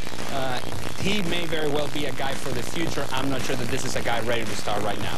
An inshore fisherman, loves fishing for redfish, loves house music. I know you're a big fan of Avicii and Alesso. Yeah, I'm a huge fan. Yep. You know what? His specialty is chicken Alfredo. On the soccer field, I like this player. I like this player a lot. I think he understands his position. He understands when to go forward, when not to go forward. He also, first and foremost, enjoys defending. So just because you can bomb forward doesn't mean that you bomb forward. Greg Berhalter's going to be given time, isn't he, in Columbus? Columbus are a team that have traditionally given their coaches plenty of time. And Berhalter going defensive with Parker, so now with Ben Sweat. Let's take it back to Philly and Taylor Twellman. Taylor, what do you got?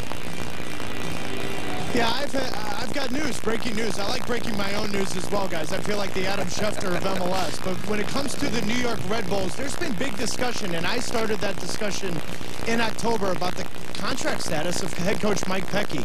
It's taken a long time for him to get an extension, but I have good word, good authority that they are in final talks to extend Mike Pecky as head coach of the New York Red Bulls. It's amazing to me that they've gotten to this point, because when you look at it, the first Supporter Shield winner in New York Red Bulls history, I think it's a no-brainer that the Red Bulls get Mike Pecky under their belt and give him some guarantees.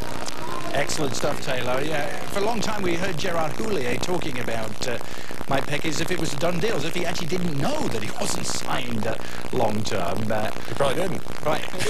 No, he just assumed it, as everybody assumed it, because it's the completely logical thing to do. When you finally have somebody come in, all right, he wasn't your first choice. All right, he wasn't your second or your third choice. But ultimately, Mike Pecky is the guy that came into that situation after a lot of absolutely incredible and high-paid coaches failed, and he came in and he succeeded. Now, was he able to translate it into the cup ultimately, which is what Red Bulls need to be concentrated on? Not yet, but he should definitely not be going into the season without an extension, without a guaranteed contract. More on the Red Bulls to come a little later on, but it's the Philadelphia Union who are back on the clock, about to make yet another pick in this draft. Philadelphia Union, of course, taking Andre Blake, number 1, if you weren't with us a little earlier on. And now with pick number 15, where will John Hackworth go? This is John Garland.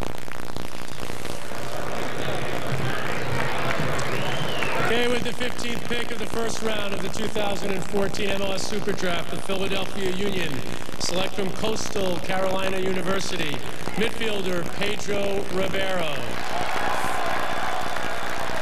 Congratulations, Pedro. So an international Brazilian, Pedro Ribeiro, goes to Philadelphia. He played at Coastal Carolina University, and I heard him described as a number 10 in a centre-back's body. Plays that attacking midfield role, but he's 6'4", big rangy midfielder. And he goes to the Philadelphia Union. John Hackworth liking what he saw, obviously, in the MLS Combine over the last few days in Fort Lauderdale. The Portland Timbers turned things around in fine style in 2013. What does Caleb Porter have up his sleeve for an encore in 2014? What will the Timbers Army be looking forward to seeing? Portland and Caleb Porter are next when we return. Actually, it'll be the Houston Dynamo and then the Timbers on the clock as we continue our coverage of the MLS Super Draft.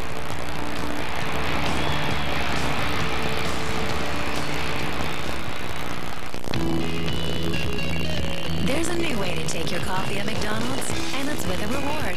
Introducing McCafe Rewards. Buy any 7 hot drinks and get the 8th medium free. It's our way of saying thanks.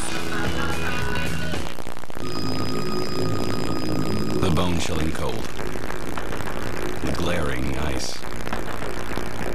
The slush, sleet. Puddles and potholes. The darkness at 4. The blinding snow. If you ask me what I'd change about this country, my answer would be simple. Nothing. Canada, land of Quattro. You get sick, you can't breathe through your nose, and suddenly, you're a mouth breather. Well, put on a Breathe Right strip and instantly open your nose up to 38% more, so you can breathe and sleep. Shut your mouth and sleep right. Breathe Right. Welcome back to the Super Draft here in Philadelphia.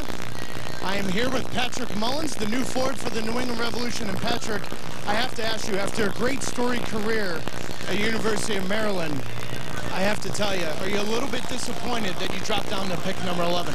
Absolutely not. I mean, college soccer career, you know, it shows a lot about a player, but it doesn't mean things will translate to the pro level. You know, you got to prove yourself there, and, you know, crazy things happen in the draft sometimes, and I'm just happy. I think I ended up in a great place, and I couldn't be more excited to be there, so, you know, I don't think there's any disappointment from my camp at all.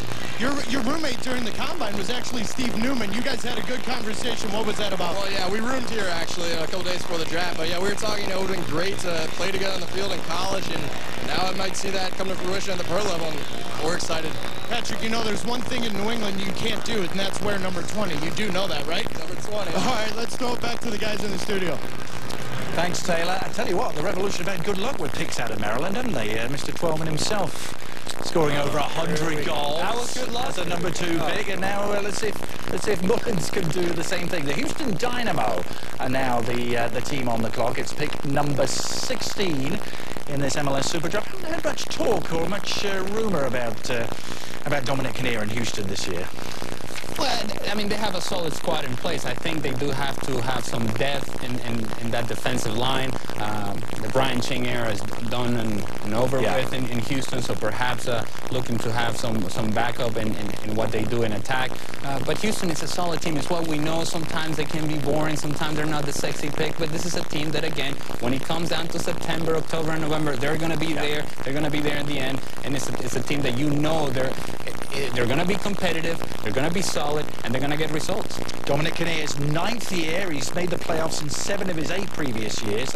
They're always there or thereabouts, aren't they? Look, sexy's in the eye of the beholder, Alejandro, so Houston can be sexy too. And talking of that, here's Don Garber with Houston's pick.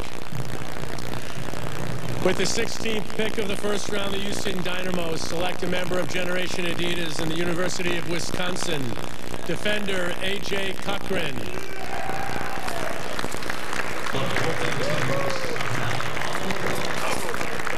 So it's A.J. Cochran taken from Wisconsin, who don't have a huge history of providing players in this Super Draft. In fact, no Wisconsin player drafted since 2005.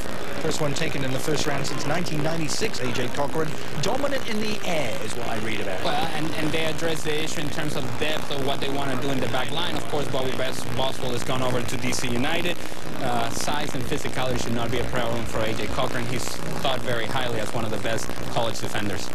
Yeah, reminiscent maybe of an Eddie Robinson. When I talked to him, you know what? He loves fishing for catfish. And I also said, well, what if we go get a drink? He said, well, I can't drink legally. He said, well, when you could drink legally, he said, I'd love to get a spotted cow beer. So that could be in the future for the guy. We got a lot of fishermen amongst this class. They all love country music and they all love to fish. So our draft headlines so far, if you're just joining us, Philadelphia moved up a slot to take Andre Blake with the #1 pick overall.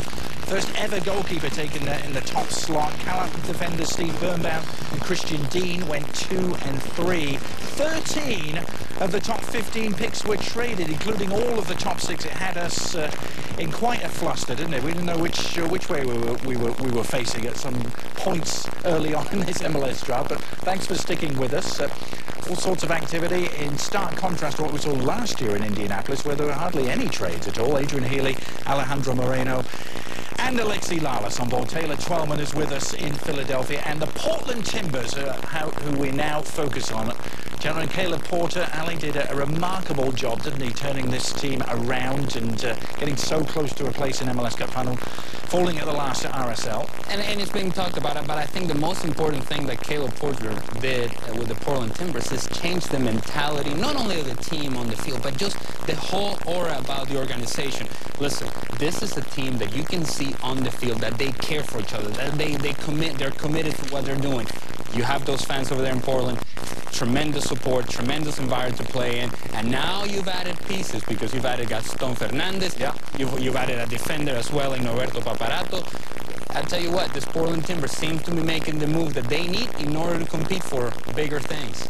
If Caleb Porter doesn't take Shiloh Shuma right now, the GA, then Merritt Paulson, the owner, should say, that's it, Caleb, you're out of here. What? It's a no-brainer. It's a no-brainer right now. He fits with his philosophy, for sure, doesn't he? Another University of Maryland product, the GA, he's sitting there right now, right for the taking. Shiloh Shuma is what Portland have to take, according to Mr. Lass. Do you agree? Does he fit in right into the philosophy, Porter ball, as they like to call it? Oh, I don't think Caleb Porter likes it. No, he doesn't like to call it that, but we call it. Okay. That's why we say it. Well, so Porter ball, I'll tell you what, he does fit in. There's a lot of attacking talented players. Nagby, you have Gaston Fernandez, you have other players coming in. Valeria as well. I tell you what, this team, attacking-wise, very talented.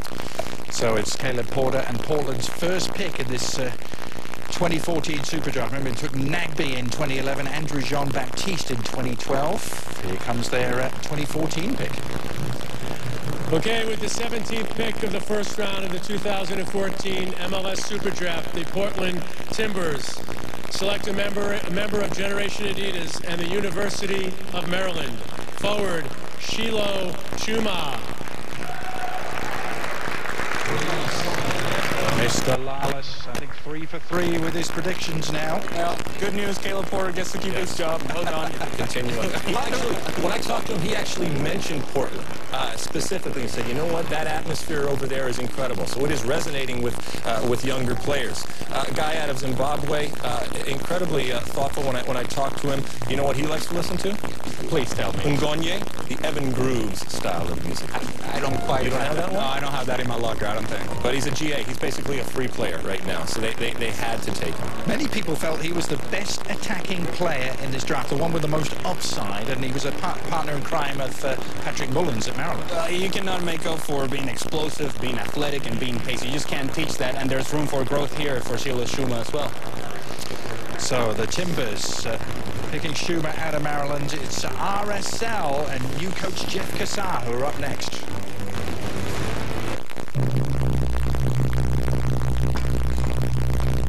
If an airbag offers you protection, imagine how much better protected you'd be with 10.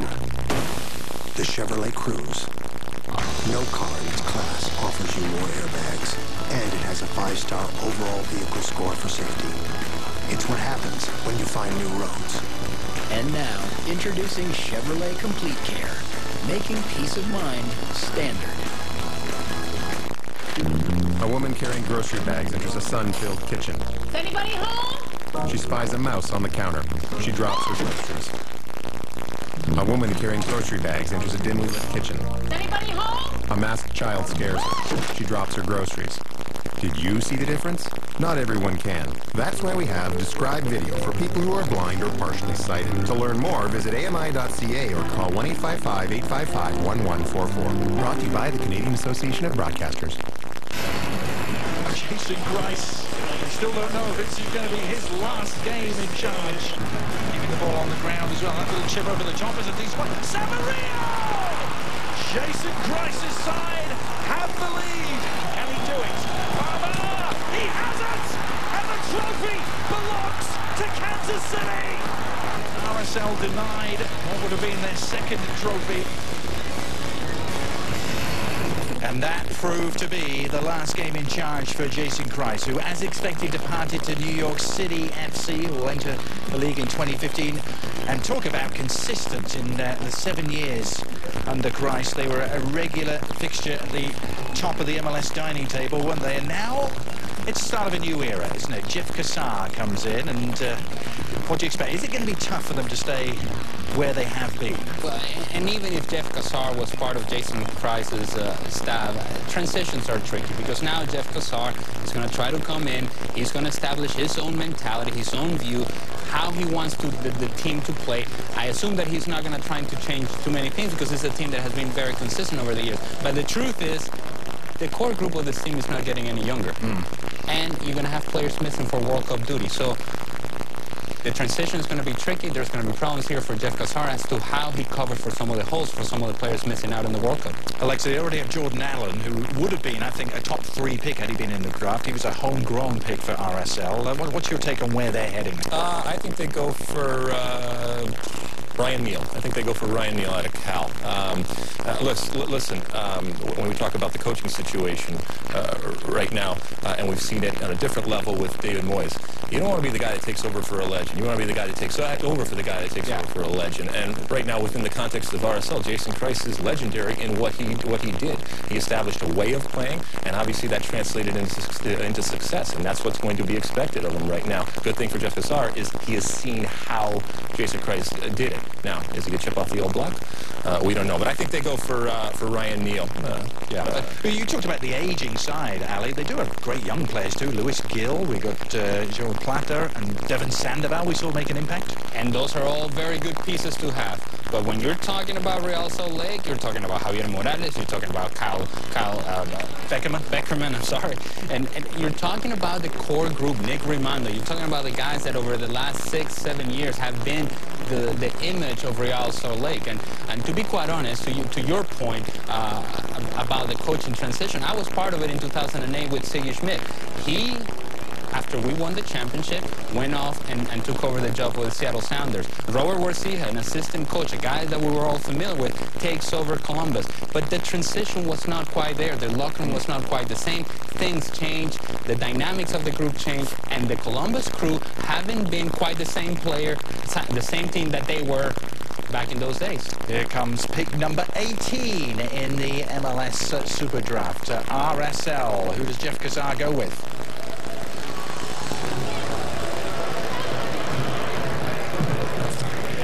With the 18th pick of the first round of the 2014 MLS Super Draft, Real Salt Lake select from the University of California, Ryan Neal.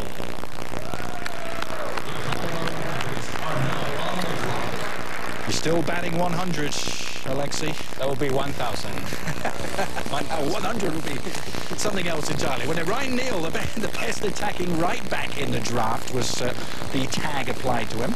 Yeah, I mean, right now, the situation with Ryan Neal is he is new to the right back position. He's much better attacking than he is defending. So he's going to have to learn how to defend if he's going to get better and be successful. But great speed, great service, great crossing, and those are things that I think will serve him well going to RSL. Great pace, good engine, can get up and down the line.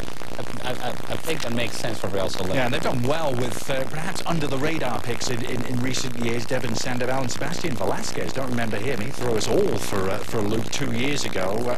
That pick at number 36. While we're waiting, pick number 19, by the way, on the clock is the Colorado Rapids again, in case you're keeping score at home. Let's pause, take breath. You want to know who they're going to pick? No, I want to switch the conversation back to Toronto again. Michael Bradley and Jermaine Defoe. Is this a game changer for MLS, this signing? A Toronto FC, for starters, now competing for the MLS Cup. Do these two signings make them amongst the favourites? Amongst the favorites, but they have to sort themselves out defensively. Yes, Michael Bradley. We know what we're going to get from Michael Bradley. He's going to essentially stand right there in front of the back four. He's going to distribute. He's going to dictate the pace and the rhythm of the game for Toronto FC. For Jermaine Defoe, he's going to need service. And so it's important, how is it that Jermaine Defoe works himself into the sort of positions where he can take advantage of whatever service is coming his way. But who's going to be that guy providing him that service? And to me, that's a bigger question for Toronto FC. It's not that easy, though, is it, Alexa? We saw Seattle struggles after Dempsey came. Well, and that's the rub. In MLS, it's all fine and well to go spend a lot of money, but you can't hedge your bets the way that you do in other leagues around the world. And you can bet that there are people that are licking their chops right now saying, I cannot wait to pounce on Toronto FC. It's going to be that much sweeter when Ryan Nelson and his troops and Tim Leiweke, you just spend all this money if you're able to beat them. And with that comes high expectations. If Toronto FC does not make the playoffs next year, it shouldn't even be about making the playoffs. It's a complete failure if they don't make the playoffs. And that's what Tim Leiweke up there demands. He understands that it's all fine and well to have the glitz and the glamour and spend a lot of money and to try to create a super club up there. But the missing part of the equation is the success and winning. And once you get that right, ooh boy, Toronto is going to be flying. Is it still a thorny issue for you, Alejandro, that you'll have players making 60, 70,000 alongside players making 6 million? How that we saw perhaps the dynamic, how that was altered in Seattle with Clint last August. But it's the reality that we have in Major League Soccer. It would only be thorny for me if Michael Bradley does not come in and perform. If Michael Bradley does his job, the problem is it's $6.5 million for a defensive midfielder. And I understand that it's strategic, and you've said it, and it makes sense to some degree. $6.5 million for a defensive midfielder. I'm not sure that makes sense. Quickly, Alexi? I think right now Colorado goes with Grant Van de Castillo out of the University of Notre Dame. Nice. He's batting 1,000 at the moment. It's the Colorado Rapids. It's Don Garber.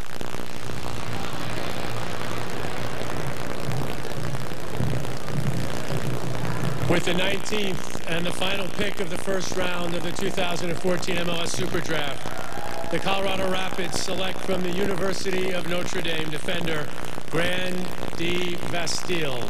And Grant is not here today. Look forward to the upcoming rounds. I want to thank everybody for their support, their participation. Thank you. Hey, you got to turn off that phone right there, my man. They should have you up there making the inside track. Inside track. Yeah, Grant Van de Castillo catches a nut every once in a while there. You know? What's your thought, Alexi and Ali, quickly on this guy? If his playing matches his character, this guy's a character off the field, then this is a good pickup. And this is a guy, obviously, that can come in and we said before, when we're dealing with Colorado, they have to have been tracking this guy for a while. Ali? Well, it's seemingly clean on the ball, calm in pressure situations. You talked about it, he's a character. Should make sense for Colorado. Despite the moves made by Toronto, perhaps the two biggest names in MLS remain the New York Red Bulls and the Los Angeles Galaxy. We haven't heard from either of them yet. That is about to change at the 2014 MLS Super Draft. We'll have Mike Petke and Bruce Arena coming up next.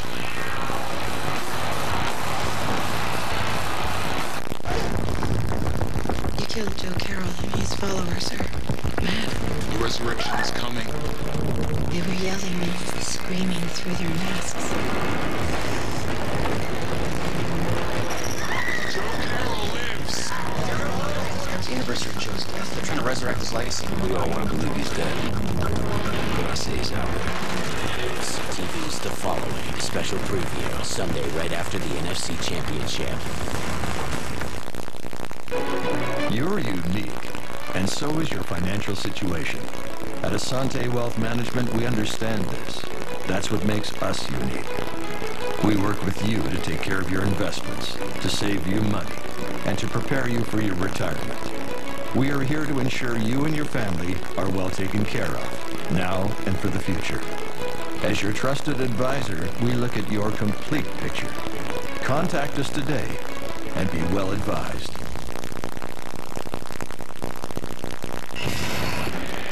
Coming this February, the Disney Pro Soccer Classic, a special 8-team pre-season tournament featuring teams from MLS and some international clubs thrown in.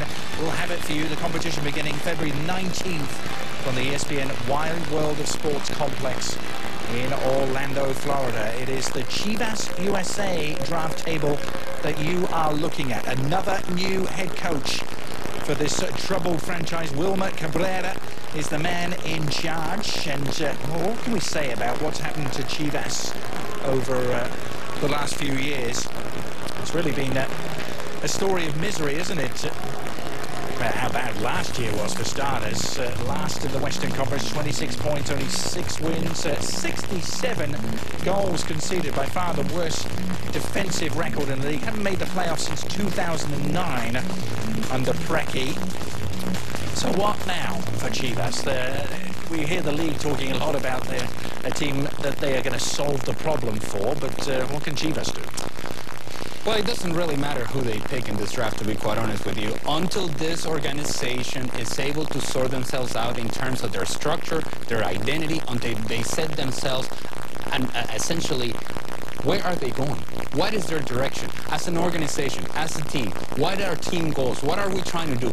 The identity and the structure is not quite there in Chivas USA, and until they organize themselves, whatever they do in the draft, whatever they do with the players that they acquire, is not going to make one bit of a difference. Before I let you loose, Alexei, a quick look at the coaches that they have got through in their time in the league. It's a starting 11. Talking about it's Thomas Rongen back in the day, Robin Fraser, one of the only coaches that lasted more than a year, Preki, perhaps the most successful coach, but I've heard you talk about it a lot. It's so frustrating. It's so frustrating. Living in Los Angeles and obviously being a big believer of what MLS can be in that market and seeing it with the Galaxy and then juxtaposing it with what Chivas has done. It's painful. It's painful right now. And when you talk to Don Garber, he recognizes it. He told me on the air that he was going to fix it, and I believe that he will fix it. But it's got to get fixed because this is not good enough. And I believe that 2 teams can be successful in Los Angeles. I actually think taking this team, rebranding it, having it much more inclusive when it comes to what Los Angeles is about, it can be incredibly successful, and relocating it within Los Angeles, because you're only as strong as your weakest link right now. And right now, from a franchise perspective, it's Chivas USA. That is the weakest link. Well, they did make a move. Allium picked up Bofo Bautista, the Mexican international. That signing is about, I'm going to give you between a 5 to 7 year old. Too late? Yes, too late for me. It's just, I mean, I get it. It makes sense from the Chivas USA perspective in that perhaps it's going to bring fans into the stadium, but in terms of what you're going to get on the field, Adolfo Bofo Bautista is well past his prime, and I'm not quite sure that he will adapt to the pace of Major League Soccer. Chivas USA still on the clock while we have a minute or so. Let's send it back to Taylor Twellman, who I believe has John Hackworth with him. Taylor? Yeah, I'm sitting here with head coach John Hackworth. And John, you and I had some good discussions at the Combine. I didn't believe you, but you talked about how impressed you were with #1 pick Andre Blake. You got your man you wanted, didn't you? Yeah, we feel really good about it. You know, certainly in all of our recruiting efforts and scouting of him, we felt like he was the type of player and person that, you know, we just couldn't pass up in this draft. Great moves. Another big storyline throughout the last 4 or 5 days has been the news of Maurice Edu and the Philadelphia Union being in those discussions.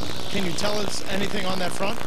I can tell you that we're all working really hard at it, and you know, I'm an optimist, so I think something very good is going to come out of this. I know the league and ourselves and Mo and his representatives, we're all doing all we can to make this work. John, you got a couple picks here in the second round. What are you looking for? I think we're looking for depth right now.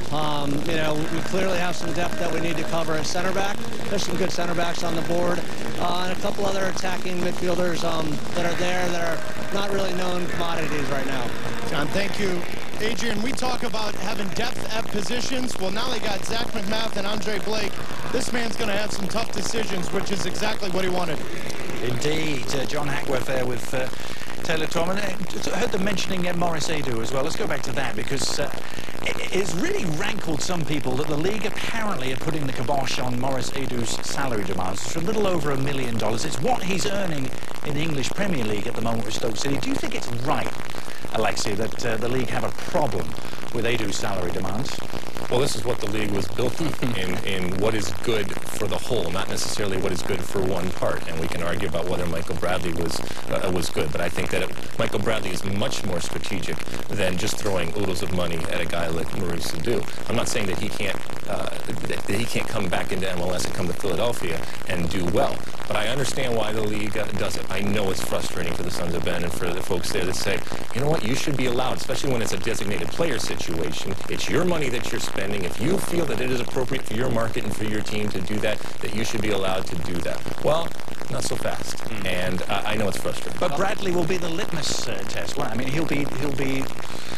Well, he has skewed the market. Yeah, exactly. So now I think Alexi mentioned earlier is that anybody who's struggling to get some playing time in Europe that wants to come into Major League Soccer, in terms of American players, they're thinking, well, maybe perhaps that kind of money is available for us. And I don't think that's the case. And to me, and it's a discussion I've had with Alexi as well, is, I mean, I understand the Michael Bradley situation. I understand the big picture of it. I can see that it's a big move for TFC. But is Michael Bradley a guy who's going to sell you jerseys in Major League Soccer? He's not. And this is not a sexy pick. A Michael Bradley pick is not a sexy pick. I know we said that sexy is in the eye of the beholder. Nobody looking at it would say that Michael Bradley is a sexy pick. However, the message that it sends to the TFC folks, and we know what could happen if TFC does go great guns. Also what it sends internationally, to be able to say that. Who knows if somebody sees that and says, you know what, MLS and that type of situation is for me. So, and next summer, don't make any mistake about it, whether it's Don Garber all the way through, those folks at the league office want to be able to point to that field when the U.S. is on it and say, these are our players. And I get that big picture. You want to talk about a splash? A guy who's not playing in Europe, if MLS really wanted to make a splash and a guy that would sell jerseys, talk about Javier Chicharito Hernandez coming into MLS. That would sell jerseys. That would be a splash. Well, here's a team that would love to have Javier Chicharito. Perhaps Houston would love to have him too, but it's Chivas who are about to announce the first pick of the second round. Number 20 overall is Don Garber.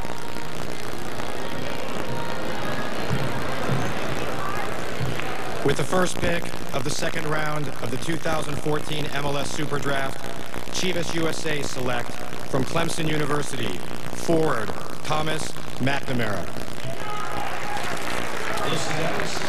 And my apologies, of course, it was Todd Durbin who's taken over the duties for the second round from Commissioner Don Garber. So Chivas going with McNamara. Alexi?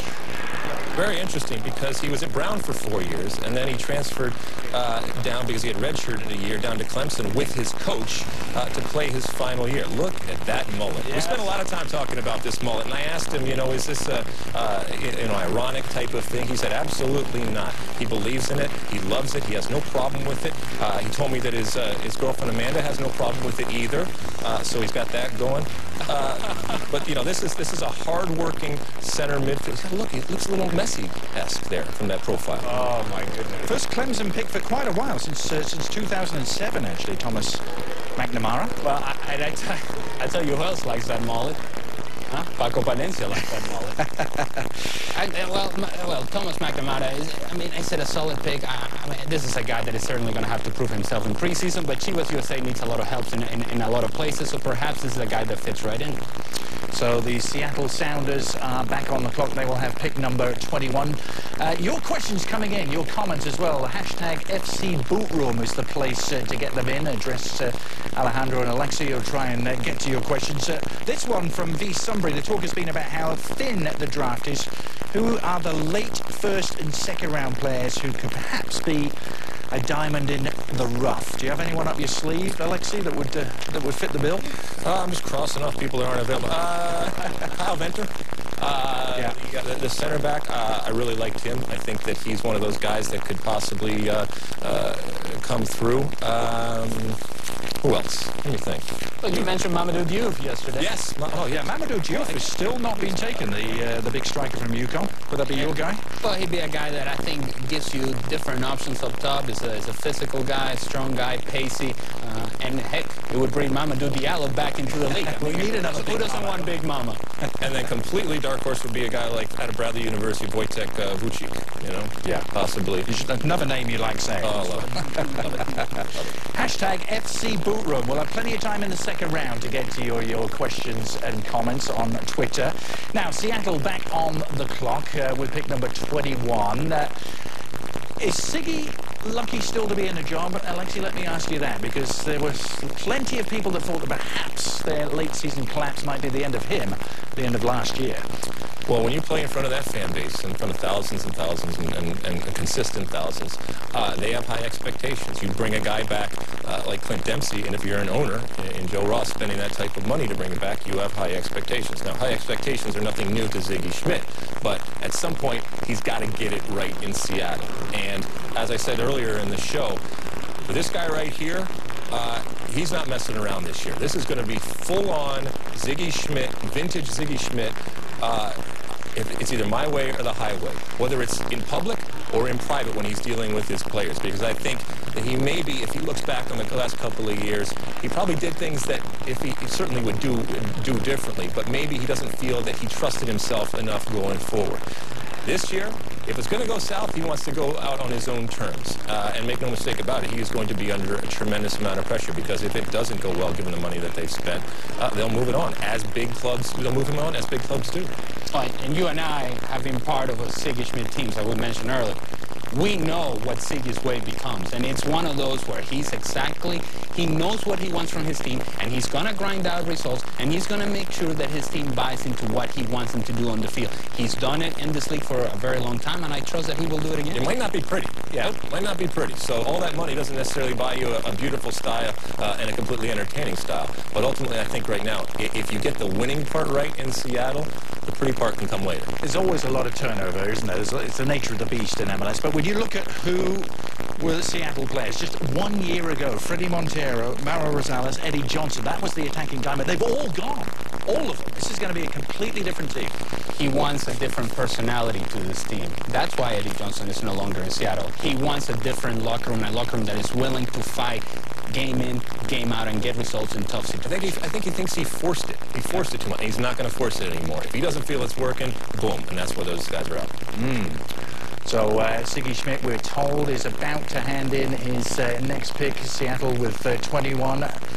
They picked earlier on Damian Lowe, the Generation Adidas defender from the University of Hartford. So where are they going to go now? They look at Kenny Cooper up front. They've got Obafemi Martins. That problem still to sort out as well. A lot of rumours that perhaps they could be trying to shop him and sell him back to Europe.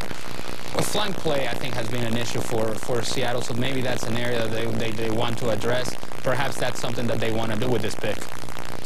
So it'll be Todd Durbin. I have to give him his props. Todd Durbin taking the reins and taking control of the second round of this MLS Super Draft. Here he is with Seattle's pick. With the second pick of the second round of the 2014 MLS Super Draft, Seattle Sounders FC select from University of Louisville, defender Jimmy Ockford.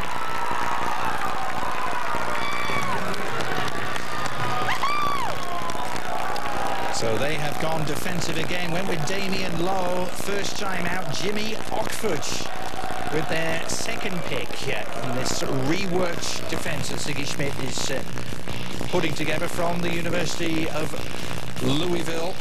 Actually, just 1 year there, was 3 years at Mount St. Mary's prior to that. Alexi? Talented rapper. Oh, don't come How with did that. I know you would Don't go come with that. It is. It's got to be music or hair. He's got great hair. Is he a fisherman? That's what we really want to know. He does not fish, as far as I know. Maybe he'll learn up there in the Pacific Northwest. There's plenty of fishing. Maybe our friend Clint Dempsey, who we know is a big fisherman, takes him out. Ali, anything to add on Jimmy Ockford? to great hair and great rapper, I'm not sure that I have. There's nowhere to go after that, is there? But, New York are up.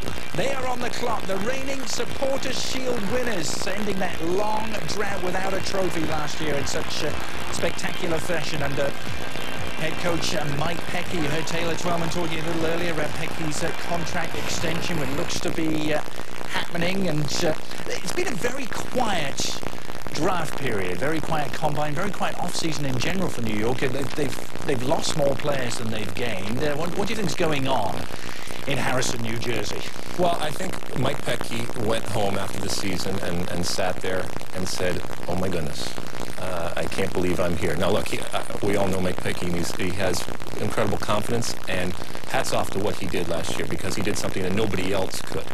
But you got to keep doing it. And you got to keep going. And I think when he sits down and says, well, how did I go about doing it? Well, it was a combination of the right moves, knowing when to back off and knowing when to push. The way he dealt with Thierry Henry mid-season, I think was almost beyond his experience. It was like a veteran coach in the way that he managed. And for the New York Red Bulls, it is about managing. And he's found a way to get to these guys now. So, go ahead. Well, to me, and I've heard you say this so many times, ultimately, for a team like New York, it's all about that picture, the picture that you've talked so many times, with the confetti coming down and the lifting of the cup. To me, if you have a guy like Thierry Henry, if you have a squad that you think is a solid squad, that is a team that have enough pieces to get to the point to where you're the Supporters' Shield winner. And there is that shield, Ali. There you go. And to come up short, I think there's certain a level of frustration there. And I do believe that they're one player away for really making them an MLS Cup contender. They need a creative midfielder, a guy that can provide service to Thierry Henry and that can provide service to Cahill, so that these guys don't have to drop underneath the front line and try to play double roles for this team. Well, they're not getting a creative midfielder in this pick right now. I mean, I think that they go with a guy like Chris Duval from Wake Forest. I think that could be a possibility. A defender, once again, finding players that could possibly come in there. But whether it's Chris Duval or anybody else, when they come into that situation, this is a club with high aspirations, with a lot of money going forward. And I think when it comes right down to it, the players that are going to get to that promised land are going to be players that they go out and buy, much, much bigger names than anything they might find here at the draft. Yep. Surprising number of exits from the New York Red Bulls as well for the Supporters' Shield winners in this past off-season. Robin Frazier still part of the coaching staff as well, assisting Mike Pecky.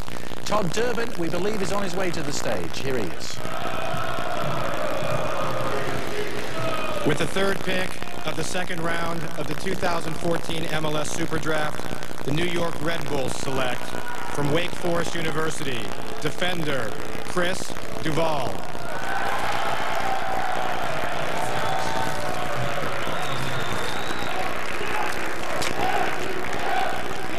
So a defender taken by the New York Red Bulls. They lost a lot of defenders in the off-season. Brandon Barklage, Heath Pierce, Marcus Holgerson, all gone.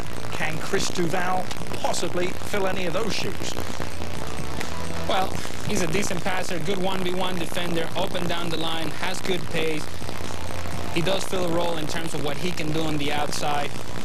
But as Alexi said, some of the players that the New York Red Bull need are some players that are out there in the international market, because this team is now thinking big picture, and big picture means MLS Cup championship. In order to do that, they need some different makers players, and one that I think in particular would be that position of attacking midfielder. However, he's coming into a situation, as I said, with Mike Pecky. And Mike Pecky knows this league, loves this league, and he doesn't care what your pedigree is. He doesn't care how much you cost. He cares about whether you can play. So a guy like this is going to have an opportunity. Whether he takes a hold of it, I don't know. But I think ultimately, if I were to put my money down, this isn't something that's going to change the Red Bulls' fortune. That'll come back to haunt me many years.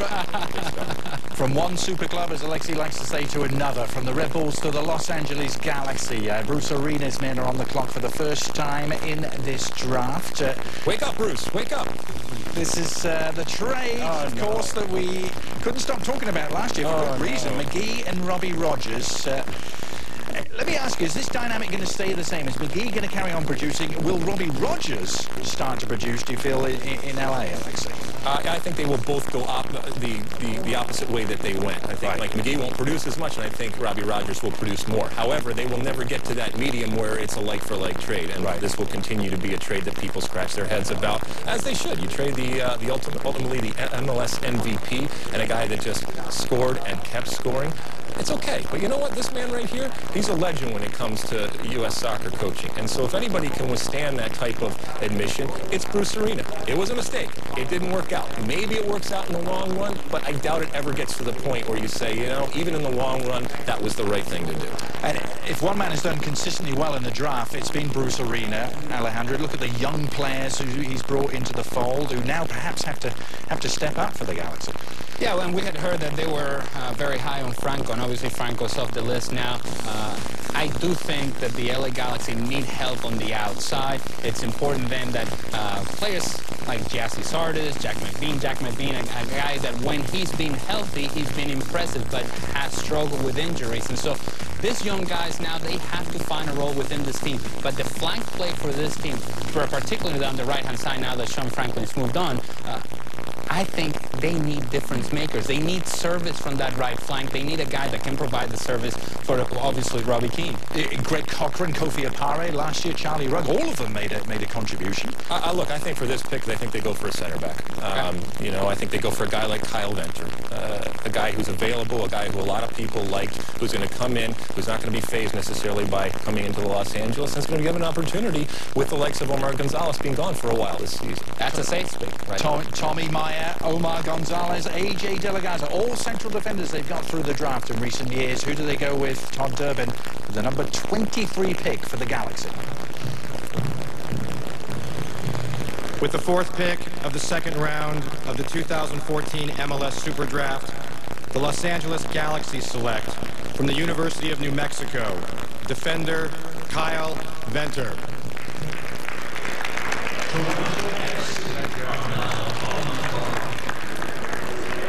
Kyle Venter, another centre-back pick for the Los Angeles Galaxy from the University of New Mexico. We will be right back, continuing coverage of the 2014 MLS Super Draft. The ground.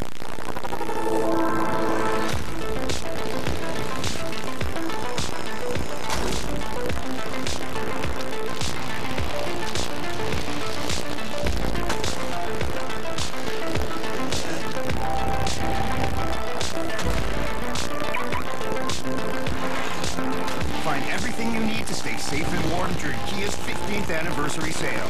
Take advantage of throwback pricing for your first 15 months.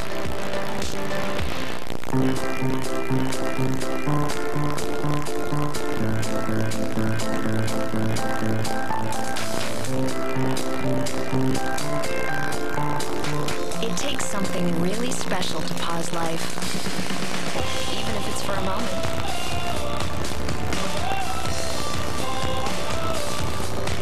The Keg Steakhouse and Bar. Great food, great conversations. We'll see you tonight. For 120 summers, through 120 winters, it has been softening our water to brighten our lives, preserving our harvests, and seasoning our celebrations. It keeps our pools sparkling for good, clean fun, and it helps keep us safe, in a pinch or by the jug. Windsor, salt of the earth, from 1893 to forever. A woman carrying grocery bags enters a sun-filled kitchen. Is anybody home? She spies a mouse on the counter. She drops her groceries. A woman carrying grocery bags enters a dimly lit kitchen. Is anybody home? A masked child scares her. She drops her groceries. Did you see the difference? Not everyone can. That's why we have described video for people who are blind or partially sighted. To learn more, visit AMI.ca or call 1-855-855-1144. Brought to you by the Canadian Association of Broadcasters. Super Draft, the Toronto ball in front of the Toronto table. All eyes on Ryan Nelson and his crew after the astonishing moves they've made in the past week or so. They're on the clock again with their second pick in this draft. They took Nick Haglund with pick number 10, and now they have number 24 as well. Tim Leiweke, part of that big turnaround in Toronto. Ryan Nelson heading into his second year in charge. Canada yet to make much of an impact on the postseason in MLS. One loss for Montreal last year, one loss for Vancouver the year before. That has to change now, doesn't it? Yeah, you pay something, you pay that type of money, yes. But I also think that the expectation in Toronto has always been there. We talk about the erosion of that fan base up there.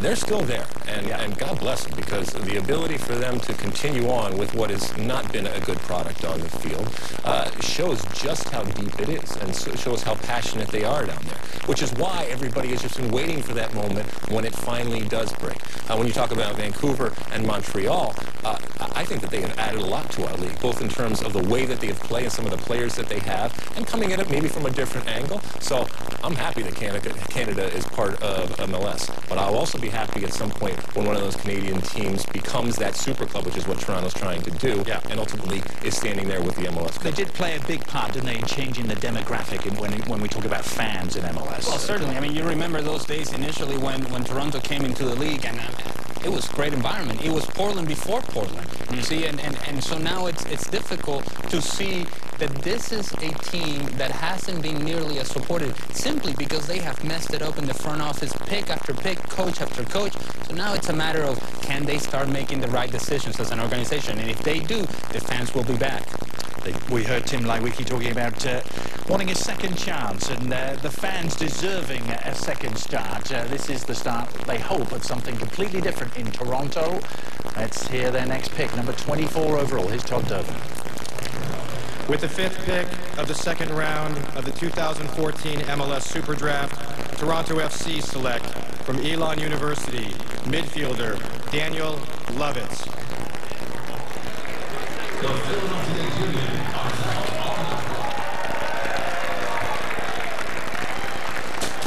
So Daniel Lovitz from Elon University, originally from Winmore, Pennsylvania. 4 years at Elon, the midfielder, to go with the defensive pick first on the 2013 Southern Conference Player of the Year to Germantown Academy.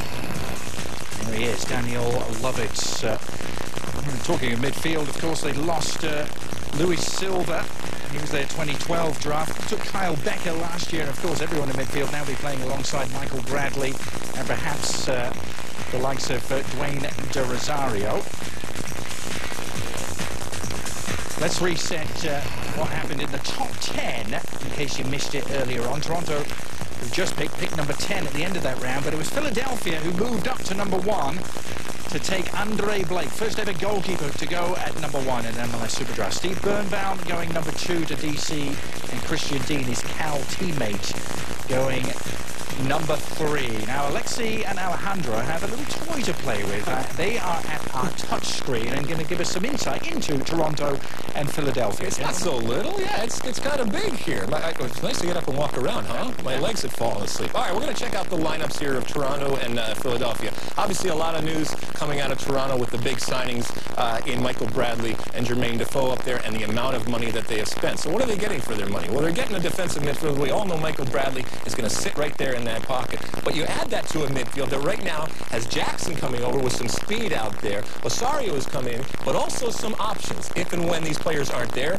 they're hurt or they're not playing well. It's not so bad when you have a guy like Dwayne De Rosario who can come in and be in that midfield. Not so bad at all. And by the way, their fourth designated player, which is illegal, and they're going to have to find a creative way to figure that out by restructuring his deal. If they want to keep him with Mateus Lava, he can come in too and do all sorts of interesting things here. So from a midfield perspective, I think they got all sorts of options in terms of creativity. And up top, they got Defoe and Gilbert, who a lot of people still aren't talking about, but I think when all is said and done, will be very, very important to Toronto's future. But as we talked about before, this is ultimately what is going to dictate whether Toronto is good. Michael Bradley's going to sit there, but if he doesn't have a good defense behind him, it ain't going to happen. Well, you talk about Toronto. Hold on, let me get out of here. There we go. It's all right. Don't worry. Okay. With all the things that Toronto have done, with all the things that DC United have done, all the moves, that puts pressure on the Philadelphia Union, because now they have to keep up. Toronto wasn't in the playoffs last year. DC United wasn't in the playoffs last year. You think that perhaps with the move that they made, perhaps they're going to move on into a playoff position. So now with the Philadelphia Union, what have they done in terms of the draft? They decided to go with Andre Blake. So clearly that sent the message. We're going to go after the best player available. We're not going to go after needs in the draft. Put him in there. Put him in there. Put Blake in there. That's it. Just do it. That's it. Oh, here. Oh, okay. Let's grab it. Put him in there. See what happens. I don't know. I don't know if that was the right reaction for the fans, but I don't know. Blake is in. Let's say Blake is in. But the fact of the matter is that the needs for this team are going to be addressed in the international market. And clearly you have seen that with Maidana, with the allocation money that they've gotten from some of the trades that they've done earlier in the draft. They're going to go after more players. And you need players in the middle of midfield to help out Brian Carroll, because this is a team that has struggled in the middle of midfield, that has struggled in terms of what they're going to do with Jeff Bart going to DC United. And eventually, who's going to provide service with Jack McInerney? To me, the key is Jack McInerney going to be able to be the player that he was early in 2013 or in the second half of the season where he lacked confidence, where he lacked continuity. If he's not scoring goals, he's not helping you. He's got to mature. He's got to grow up. The Philadelphia Union, they're not a final product, but they continue to get better. And I think in the international market, they're going to make the right moves. Wow, that was incredible. Yeah. Andro over there on the touchscreen. They will be back there if I have my way as well. It's the Philadelphia Union. You heard Alejandro talking about them. They're on the clock with pick number 25. Here's Todd Durbin. With the 6th pick of the second round of the 2014 MLS Super Draft, the Philadelphia Union select from Michigan State University, defender Kevin Cope.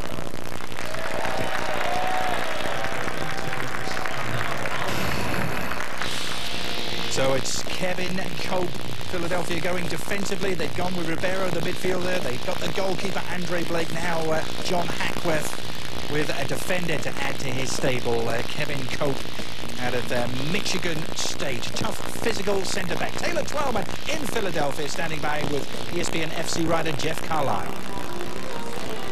Thanks, Adrian. We've seen a couple good picks, I think, in this second round with Kyle Venter going to the LA Galaxy and now Kevin Cope going to the Philadelphia Union. But, Jeff, when you look at the draft so far, in your eyes, who are the big winners? Well, I really like the work that DC United did. They were projected to take Steve Birnbaum all along. I hear that was the player that they wanted. They trade down to get him, and they're able to pick up some allocation money in the process, so that's something that's going to help them down the road. I also like the work that the New England Revolution did. Steve Newman, very talented, very skillful player, really fits right in with what they want to do. And I think it was a little bit of a surprise that they were able to get Patrick Mullins at number 10. I think he slid down a bit, but and some people were projecting they'd take him at number 4. And so they're still able to get him, and I think he's another player who really fits in their philosophy. And the refs had to address some issues. Obviously, with Juan Agudelo leaving, they need that center forward. A week ago, you broke that Camilo, Whitecaps, Mexico, there was a transfer fee coming in. Do you have any news on that front? Well, Commissioner Don Garber just made some comments a few minutes ago, and he basically said that the Camilo transfer to Querétaro will go through. It's just a question of how much. I'm hearing that the salary is in the multiple millions. $2 to $2.2 million transfer fee is what I'm hearing. But Don Garber had a lot of sympathy for Vancouver. He did not like the way this deal went down at all. Had a lot of sympathy for Carl Robinson, the new Vancouver manager.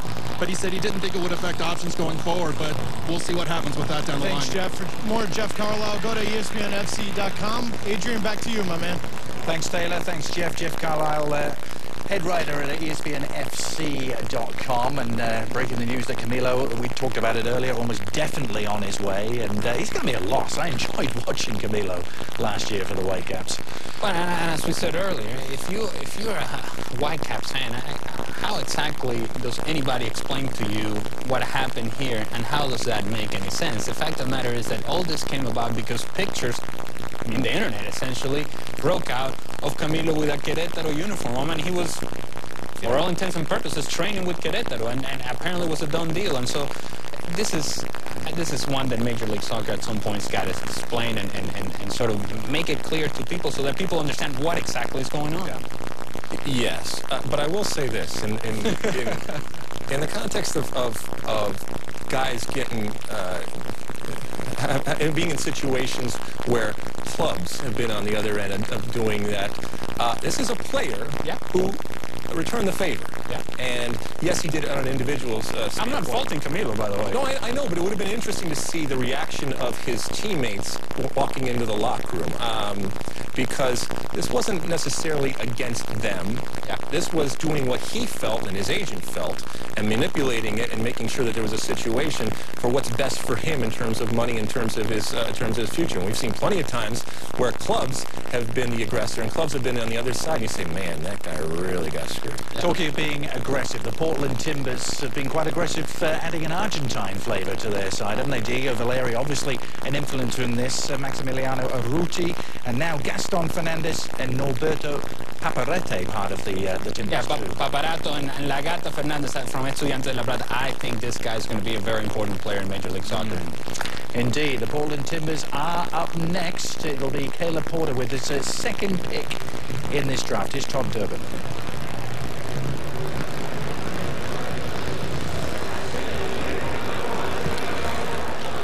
With the 7th pick of the second round of the 2014 MLS Super Draft, the Portland Timbers select from the University of Washington, defender Taylor Pay. Well, the prognosis was it was a defender-heavy draft. The truth is, Alexi, we often see defenders being able to make more of an immediate impact, don't we, in the league? Can Taylor Pay be one of those guys? Maybe. I think that Caleb knows this player, understands him. We know, obviously, Caleb's background when it comes to the collegiate game and the success that he has since even some of these people, even though he's now been with Portland for a while, he's seen some of these players he's seen. So if you can't find a defender in this draft, then you got problems. So Taylor Pay from the University of Washington belongs to the Portland Timbers. Philadelphia Union are back on the clock. What? What? The Egg McMuffin has 290 calories. What? What? The Egg McMuffin has 290 calories. What? What? The one and only Egg McMuffin with 290 calories. Hey, Mom, heading to Mike's. Okay, honey, when will you be home? 8 o'clock? Oh, 9 is kind of late, don't you think? What? Yeah, 10 is late enough for someone your age. Fine, 11, but if you're not home by 11:30, you're grounded. Okay, deal. Cialis. Ask your doctor. Take it to the max with Lotto Max and Max Millions. This Friday's jackpot is $50 million, plus an estimated 12 prizes of $1 million each. Take it to the max with Lotto Max. This Friday's jackpot is an estimated $50 million, plus Max Millions.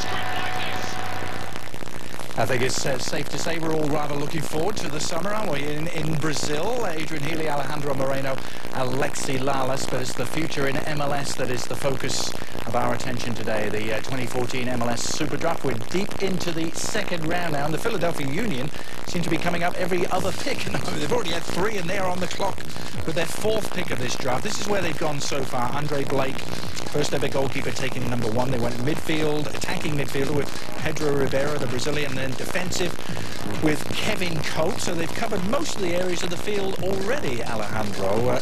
You at the touchscreen were mentioning their new Argentine midfielder, Christian Maidana from Argentina's Juniors, who's going to be a big addition, you think?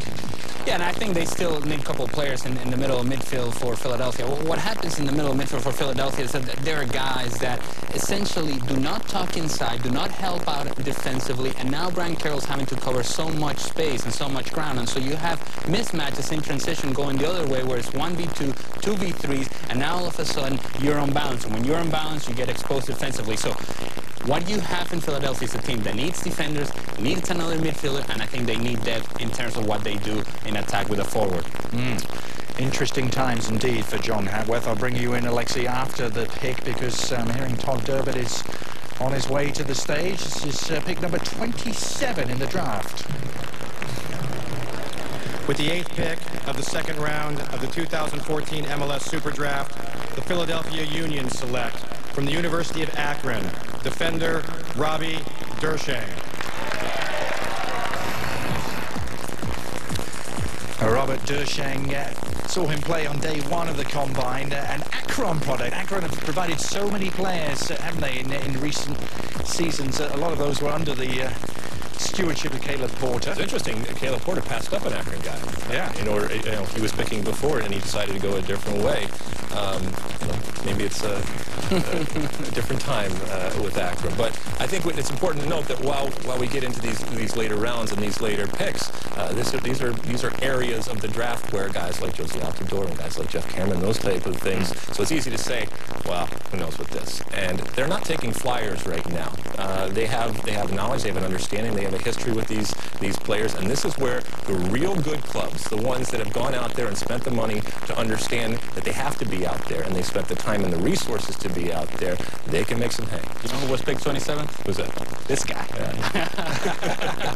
He's a left-footed attacking defender, is Dershang. Perhaps a need for Philadelphia. Talking of the Union, question coming in via Twitter, hashtag FC Bootroom, and it's from Christopher Miller, to Alexi actually, but you can take it too, Ali. Can you explain the Union's picks to all of us? Considering their needs, it makes 0 sense to me and others. I'm sure he's talking about taking Andre Blake at number 1. Well, I think it's... You know them back and forth. Well, I think... Didn't he watch what we just did over there? I broke it down. I think it's very clear that the Philadelphia Union essentially have decided to go for the best player available, and they'll cover their needs in the international markets. They'll make signings, they'll make decisions, they'll bring international players, and they'll bring those players, specific players, for specific needs. In the draft, I think they're trying to find that depth, they're trying to find that flexibility in certain positions, but in terms of specific needs, I think they're going abroad for that. And look, if Andre Blake pans out, if he is able to be the goalkeeper that a lot of people think he's going to be, it makes him very valuable. There's only one position for goalkeepers to play, and if he's able to take the starting role and is able to establish himself, that's great. That's great from a competitive standpoint, him making the saves, but also you got yourself an asset, and you got it, and you recognize that the first pick in a draft where we all talked about there was not a lot. The general consensus was that there was not a lot. And so if you're not going to go out and get money and you see that this is the guy that you want, you do what you have to do and you get it. The subject of Andre Blake is a popular one out there on Twitter, hashtag FC Bootroom. And again, another question regarding Blake. Who would you compare his game to amongst current MLS goalkeepers, the Jamaican international? Tough. Yeah, I mean, well, the logical comparison, because of the Jamaican connection, would be a Donovan Ricketts. And actually, I talked to him, and he said he emulated and looked up to guys like Donovan Ricketts, Van der Sar, those types of players. He commands his box. A couple times we were watching the Combine where he made some absolutely phenomenal saves and reaction saves. And for a guy his size, the ability to get down and to stop those shots. Also the ability to command your box. For goalkeepers that want to come out and want to pull those crosses down and make plays, you have to have a confidence. And what you do is you give confidence to your back line by doing that, which I think that he can do. I think just inherent in any young goalkeeper is going to be the lack of maturity. And so his ability to come in and establish himself right off the bat and command that back line is going to be essential. Keep those questions coming. Hashtag FC Bootroom is the place. It's the San Jose Earthquakes that we go to next. They have pick number 28 in this draft. They already took J.J. Koval back with pick number 9 halfway through the first round. New head coach Mark Watson making his second selection. Here's Todd Dubb. With the 9th pick of the second round of the 2014 MLS Super Draft, the San Jose Earthquakes select from UCLA, defender Joe Sophia. So Joe Sophia is the man for Mark Watson. He went midfield with his first pick. He goes defensive with his second pick. San Jose, interestingly, one of the few teams not to indulge in any shenanigans with trades or moving around or swapping. Well, and again, they picked J.J. Koval earlier on, and now they picked Joe Sophia, two West Coast guys. Obviously, these are players that they've been following for a while, that they're very familiar with, perhaps players that other coaches and other teams may not be nearly as familiar with. So it makes sense that they follow these guys, they know exactly what they're capable of, and I'm not surprised that San Jose is staying West Coast. Alexa, your thoughts on the pick, where San Jose are headed? As I said, I think that this is one of those we call Wednesday like a hump day. So yes, this is like a hump year for San Jose right now. What they do is all fine and well, but you're really going to start to concentrate on San Jose as a team next year. And don't scream and yell at me, Earthquakes fans. It's just the reality with the stadium coming next year. It's going to be very, very exciting. Doesn't mean that they don't go out there and win. So I think that this is a pick that Mark Watson and his staff have been tracking, that they understand. He's coming from a good program at UCLA, and we'll see. Defensively, of course, perhaps losing Stephen Badeshaw. We will see about that with San Jose. Midway through almost the second round now, let's get the thoughts and reflections from Taylor Twellman on what you've seen so far. Taylor? Well, you guys have done a wonderful job of recapping the big storylines, I think, in the draft. And the biggest one is the abundance of defenders. I mean, how many defenders have been taken? It's a little surprising to me, though, that Kyle Venter went all the way down to the LA Galaxy.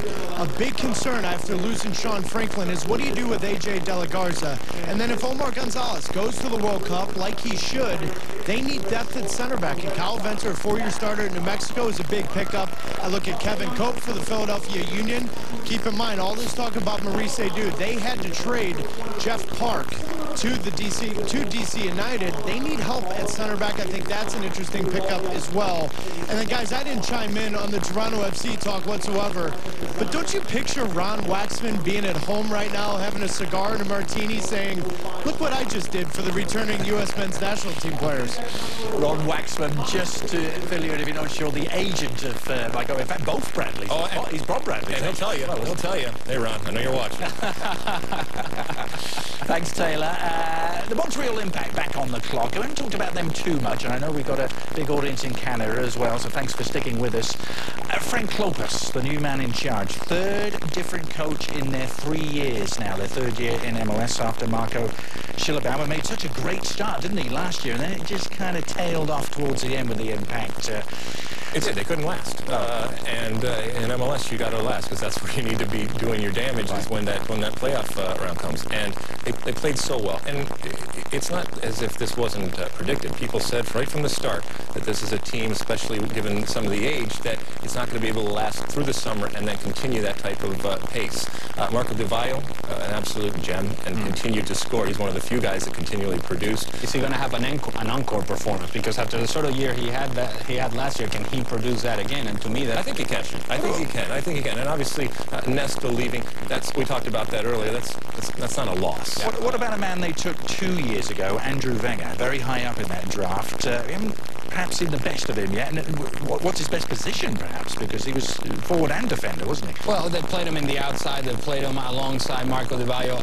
To me, it's a matter of quality. And Andrew Wenger, at times when he's had an opportunity to score goals, he has not done so with consistency. He hasn't played with consistency, and so he hasn't quite panned out. And you have to say, for this team to be successful, Marco Di Vaio has to have another great year. Andrew Wenger is good at a bunch of the positions. He's not great at one. Eric Miller was the man that the Montreal Impact took with their pick in the first round. Defender, perhaps the best fullback in the draft. There is a delay, I'm being told, with Montreal's pick in the second round. We saw all sorts of changes and switches and last-minute trades in the first round. So far, it's been plain sailing since about the midway point of the first round. But are the Montreal Impact about to throw a spanner in the works here? Frank Klopas, were you surprised that he was the man chosen to replace Marco Schillebauer, Alexi? I was. I was surprised. There was talk about Nesta. Well, there was talk about Schillebauer continuing, and then Nesta possibly coming right out of his playing career and going right into as the coach. And we all know with Joey Sabuto, the owner up there, keeps you on your toes, and he keeps it exciting and entertaining. And I expect nothing less. Joey Sabuto probably just was responsible for the delay that we just had. I love him. No further delay. I am being told Todd Durbin is on his way to the stage with the announcement. Montreal Impact. We have a trade to announce involving Montreal and DC United. Montreal have traded their 10th overall 2014 second-round Super Draft pick to DC United in return for an international roster slot. And with the 10th pick of the second round of the 2014 MLS Super Draft, DC United select from UCLA midfielder Victor Munoz. The Vancouver Whitecaps are now on the clock. So from UCLA, Victor Munoz, Ben Olsen getting back in the game. They hadn't had a pick since number 2. Remember, they had the number 1 pick. The trade did it down to 2 for Steve Birnbaum. This first pick since then is Victor Munoz from UCLA. A guy that was brought up through the Real Madrid youth system at some point, so you know there's some skill there somewhere. Interesting, a midfielder for the future perhaps for DC United. We will step away. It's Vancouver up next.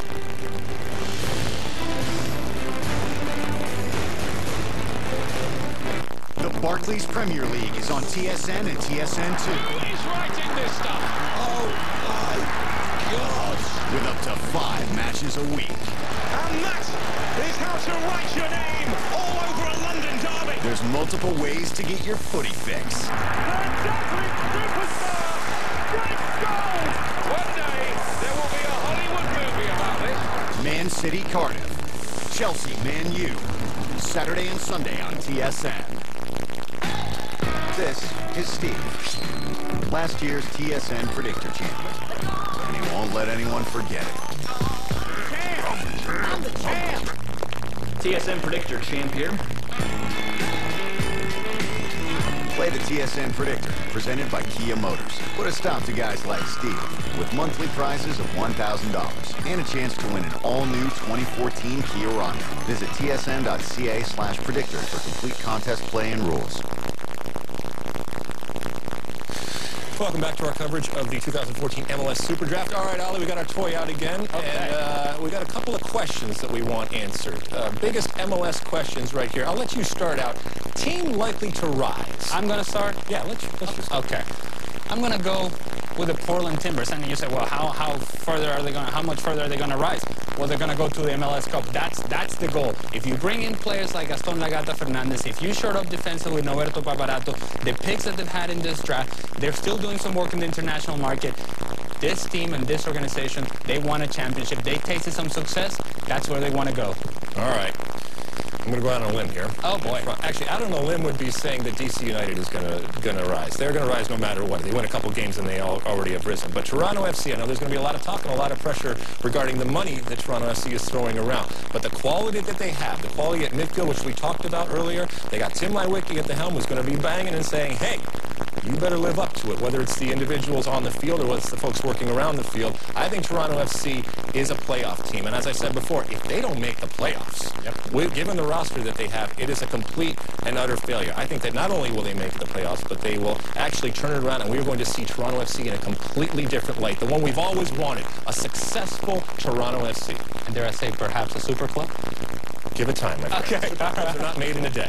Okay.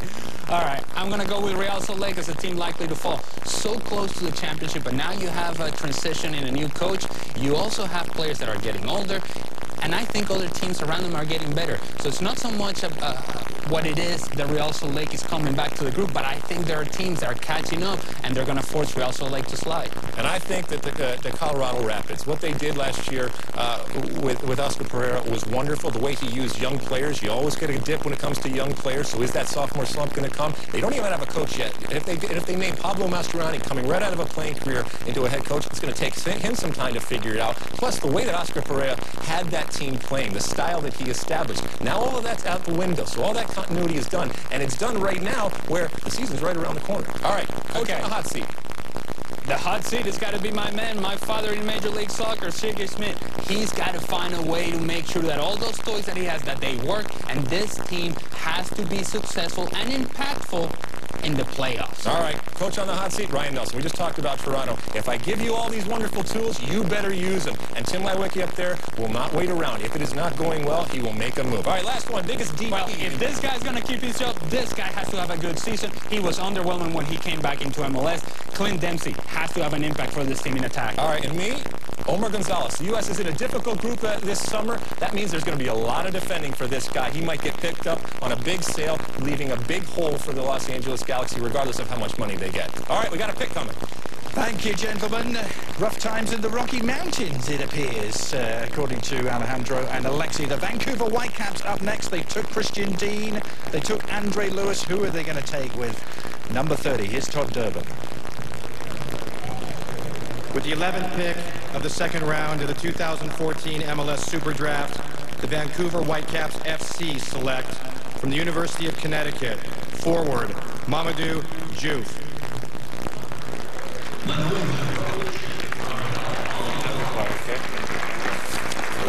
So Mamadou Diouf, Big Mama is back.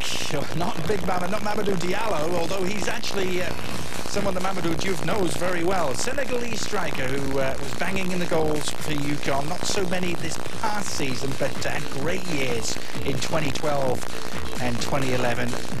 Big target man. Can he do the job in Vancouver? Alexi? I think so. I think this is a great pick, and it's interesting that he went this far down. You know, I talked to him, and for me, he's the quiet assassin. Absolutely very soft-spoken and quiet, but he constantly talked about his need to understand the runs and his need to get better as a soccer player. You know who he listens to? Who's that? Youssou N'Dour. I don't have that one. Symbolic music is what it's called over there. So interesting guy. You know, it also because he was Andre Blake's roommate, and they used to cook, and he used to say that Jamaican stuff that Andre's cooking is not so good. Well, he's done with Andre Blake. He's off to Vancouver. Brief thoughts on the second coming of Big Mama? I'm excited. We'll see. Mamadou Diouf is going to Vancouver. Taylor is standing by with Ryan Nelson, Toronto FC's head coach. Taylor. Thanks, Adrian. Ryan, you've played in this league. Now you're going into your second year as a head coach. How concerned are you about the chemistry with the big salary players that you've brought into the squad now? Oh, not really at all. You know, when I played, I was one of those ones on the bottom end, and it's all about earning your paycheck and earning your salary, and it's motivation. And the guys that we're going to bring in have ultimately deserved what they get because what they've done in the world football. Brian, Toronto FC has been the talk of MLS this entire offseason, this entire show. Expectations are high. Is it a failure if you guys don't make the playoffs this year? Well, it's just a progression. You know, we've had a plan from day one I walked in to win, and this is a progression in the team. So obviously we want to try and win every game, and we'll be progressing as much as we can. Currently, there are 4 DPs on your roster. Any news with the Matias Laba scenario? Well, you know, I brought Laba in. I love Matty. He's such a fantastic player. So, you know, we'll be trying to move heaven and hell to keep the young man because he's a special talent. There's one thing, Adrian, guys, back in the studio, is that this man should be and is very excited about this upcoming season. Indeed, and lots to be excited about. Thanks, Taylor. Ryan Nelson will have one of his former teammates in Jermaine Defoe to manage as well. It's a failure. It's a failure. It's a failure. That's always an interesting dynamic, isn't it? But is he you already said he's the man on the hot seat out of all the coaches. How long does he have? And maybe he takes a page out of Mike Petke's book and recognizes what his strengths are very quickly and what they aren't. He's got a year under his belt right now, but this is almost as if he's coming into a completely different situation. You know, I've been there where big names come in and it can be very, very difficult, and it takes time to adjust. And the sooner that he is able to manage that situation and adjust, and it's a good thing that he has Tim Maiwicki up there because Tim can reference back and say, well, this didn't go well in Los Angeles because of this. Learn your lessons from the past, especially when you got a guy that lived through it like Tim, and sit down and talk to him, and he will tell you all the things that went right and all the things that didn't. I was part of plenty of the good and also part of the things that didn't go right. I tell you, it's not as easy as to say what Ryan Nelson just mentioned, that, well, you know, these guys deserve the money they get, and then that's what they've accomplished in world football, and that's it. I think it's a more complex issue, and it's going to be a very difficult managing job, and one that he has to get spot on in order for this team to truly compete for the big things that they're dreaming of. Let's not forget that Nelson himself left a Premier League career back, albeit at the end of it, to come back and take the head coaching job at Toronto. It's the New England table we're looking at. They've done very well in this draft so far with Patrick Mullins and Steve Newman snagged so far. I think they go for Alex Sundley. Let's see if you're right, Alexi. Batting still 1,000. Here's Todd Durbin.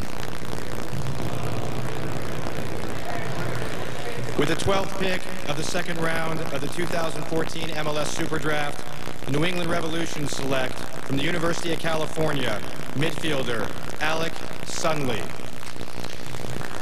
It is almost uncanny, Alexi. I have no idea how you're doing it, but Alex... It's an interesting pick, though, and an interesting story. The guy scored 8 goals in the run of play. He gets to the combine this past week, and all of a sudden, when they're taking their medical tests, his blood pressure shows up as high, and he's not allowed to compete. And, you know, that's a horrible blow for a player. So I'm glad that, because he went back and then took tests when he got back home, and everything was fine. So maybe he was just a little bit nervous when he got to the combine, but it was a red flag. They wouldn't let him out there on the field. But once again, the ability to see this guy over a period of time and understand what he's like. One of the coaches I talked to said he was so similar to Serrano Carrasco, who from the past is a name that some people might know. So I think it's a good pick, and I'm glad that his blood pressure is okay. and we've mentioned Steven Birnbaum, and we mentioned Christian Dean. Well, Alex Sunley was the captain of that California team. So that tells you that there is great leadership, that I've been told this guy covers a lot of ground in the middle. Midfield is a guy that has a great engine. I'm hoping his blood pressure is... That's fine, it's fine. Big year for... I get excited when I work next to you guys, you know, if they measure me. Big year for California. Good draft so far for the New England Revolution. A quieter one for the Houston Dynamo, but they are up next. What does Dominic Kinnear perhaps have up his sleeve?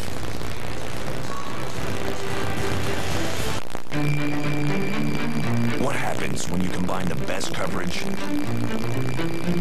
with the best available power and the best available fuel efficiency? You win the Automobile Journalists Association of Canada Award for the best new pickup. Incredible thinking, the best practice of professional grade. And now get over $7,700 in total value when you lease a GMC Sierra with SLE Premium Package. That's professional grade. A woman carrying grocery bags enters a sun-filled kitchen. Is anybody home? She spies a mouse on the counter. She drops her groceries. A woman carrying grocery bags enters a dimly lit kitchen. Is anybody home? A masked child scares her. She drops her groceries. Did you see the difference? Not everyone can. That's why we have described video for people who are blind or partially sighted. To learn more, visit AMI.ca or call 1-855-855-1144. Brought to you by the Canadian Association of Broadcasters.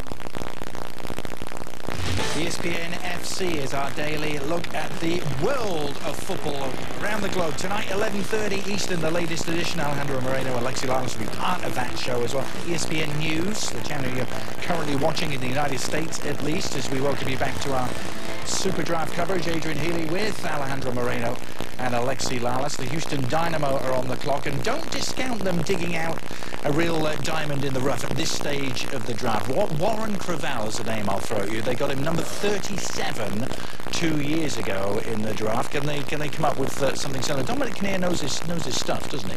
Yeah, Dominic Kinnear. I mean, he knows this league inside and out, and he knows what kind of players fit into his system and fit into the way that he sees the team on the field. I tell you, an important player for this, in my mind, for this team coming into this year is going to be Omar Cummings. Can Omar Cummings regain some of the form that he had with Colorado? Can he stay healthy? And if he does, this is a guy that has proven to be a difference maker in Major League Soccer. Has changed the pace, but certainly hasn't had any sort of consistency to his game over the last couple of years. He can be a guy that could be a different player for them in that final third. And I'm still waiting to see what Jason Johnson can really produce. He was their pick last year, their only pick, in fact, and good track record in the draft, Alexi. Yep, sometimes these things pan out, but you mentioned having the right player for the system. Yeah. And Houston, the way that they play is, Dominic Kinnear has taken a long time to figure that out. So it's just a specific type of Houston Dynamo player. Yeah. Remember also Kofi Sarkodie and Will Bruin in 2011 from this MLS Super Draft, who will be their second pick this time around. Here comes Todd Durbin. With the 13th pick of the second round of the 2014 MLS Super Draft, the Houston Dynamo select from the University of Memphis, forward Mark Sherrod. The Colorado Rapids are now on the clock.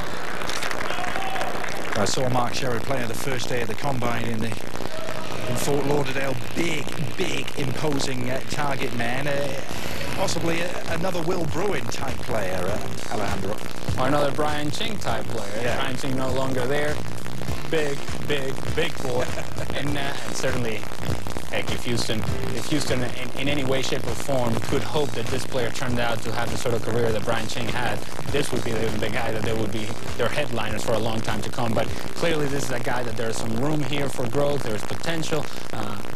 And hopefully within the system of what Dominic Kinnear wants the team to do on the field, this guy can flourish. All right, Twitter, as always, is aflutter with questions and queries. Hashtag FC Bootroom if you want to get yours answered. This one is with the growth of academies and signings of youngsters. Do you see the MLS Super Draft being faded out in 5 or 10 years' time, Alexei? No, I think it will always have a place given the size and the quality that exists out there when it comes to the college ranks. I think what will end up happening with the Super Draft, though, is that it will take on a much more international feel. You're going to have a lot more international players that are involved. We always have combines that occur. We've had Caribbean combines and these type of combines that happen. But the international player, having them come because you need an opportunity, you need a mechanism to see them play. And it might not be somebody that people have tracked. So I think that's where you're really going to see these types of players show up. But as far as the college game, because this is an ongoing debate, is this the end of the college game? Absolutely not, because while we still talk about the homegrowns and their direct path now to those teams, they're still going through the college process. So college soccer is still very, very important. It still needs to be tweaked. I was talking to a bunch of college coaches, and everything from having a split season is something that they recognize because it really hampers their ability to play because they only play for a short period of time and then there's nothing. But being able to change the NCAA, good luck with that. That's a difficult one. But if it can be done, then the college soccer system will take on much more value and meaning. It's changed a lot since the 2002 draft where you were taking out. Oh, boy. You look at this production, you look at the coverage, you look at the amount of resources put on this draft. I mean, I tell you, we had I'm telling you this story very shortly. We had our draft in the back room of the All-Star Cafe in Orlando. So I actually had to physically walk through people eating nachos and chicken wings and whatever else in order to be drafted into Major League Soccer. This has changed dramatically. That question, right, by the way. Who's next? Who's up? It's Colorado. I thought you were about to jump in. It's Colorado. I'm looking through my notes here. What's left? They took, who did they take? How about a Wake Forest guy? Jared Watts. I bet you Jared Watts. That could be a possibility. They took Marlon Heston. They took Grant Van der Castile from Notre Dame with their first 2 picks. The Colorado Rapids, we still don't know who the coach is going to be. Let's have a look at, actually, what we were talking about, 2002, the draft you were just talking about. Look how many announcers have come out of that draft. Alejandro himself and Taylor, Kyle Martino, and Corey Gibbs, all in the same year. Hey, only one of them speaks Spanish. This guy. Corey Gibbs doesn't speak any Spanish? I think Taylor's. I was getting ready to retire at that point. So. Tell you who does speak some Spanish is Pablo Mastroeni, Alexei. We're hearing his name in connection with his Colorado job. Well, there he is. And he's going to be the guy. Initially, he was named as the assistant to Paul Bravo there, and working within that Colorado organization where he is a legend. Now, over the last couple of days and over the last week, we've heard that guy sitting down right there, Pablo Mastroeni, could possibly be the head coach of the Colorado Rapids. I mean, as we talked about before, the season is right around the corner. But Paul Bravo's been working with Oscar Pereira over the last year and has an understanding of what they would, so I think they still go with a guy like Jared Watts right here. Would it be the right pick, Pablo Mastroeni, as head coach for you, Ali? Just quickly. Listen, we've seen success with players that have transitioned into that coaching position, and then we've seen players that haven't quite had the ability to really coach a team and make the transition smoothly. We'll see if Pablo Mastroeni is a guy. Here is Tom Durbin. With the 14th pick of the second round of the 2014 MLS Super Draft, the Colorado Rapids select from Wake Forest University, midfielder Jared Watts.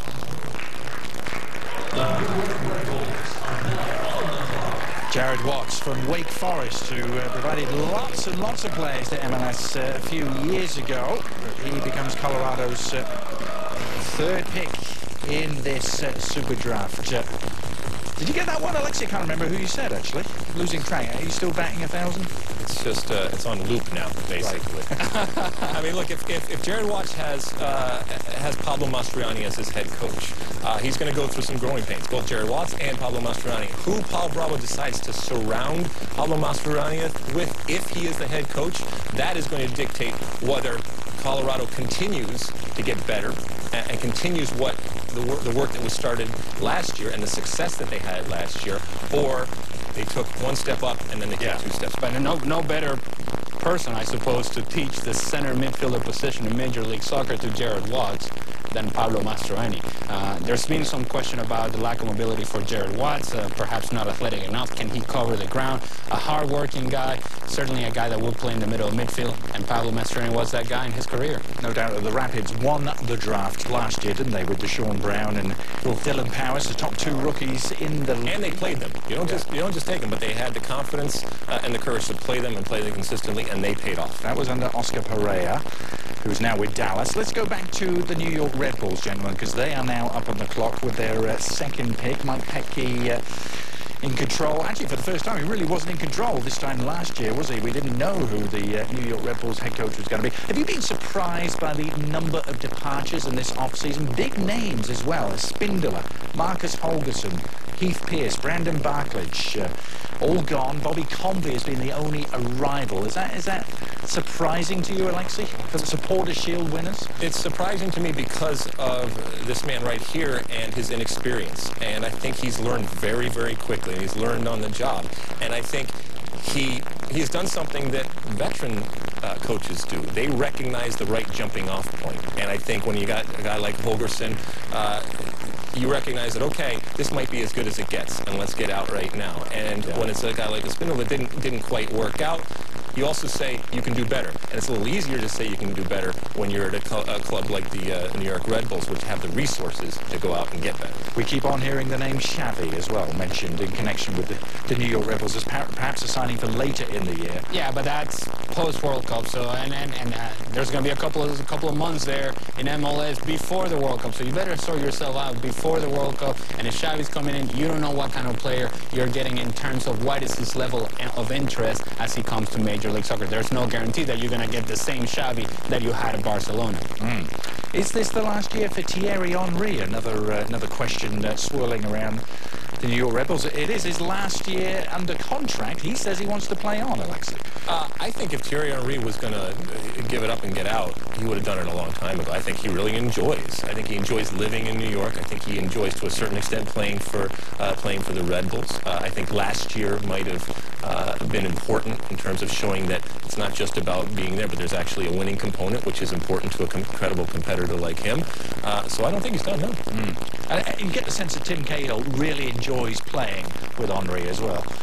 I think Tim Cahill has really embraced Major League Soccer. I think he's done very well in really making himself part of this league and really embracing the challenges in playing in this league and trying to have the New York Red Bull become one of the better teams in this league. I think they go for someone, a midfielder here, maybe Eric Stevenson, an Akron guy or something. Let's see if you're right, Alexi. Todd Durbin with the New York Red Bulls pick.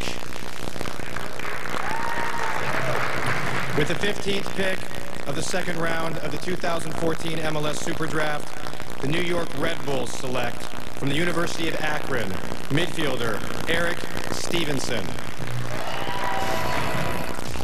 Second pick from the University of Akron in this draft, Eric Stevenson, and another one that Caleb Porter didn't take, but Mike Petke has. Stevenson is a Red Bull. What do you make of the move, Ali?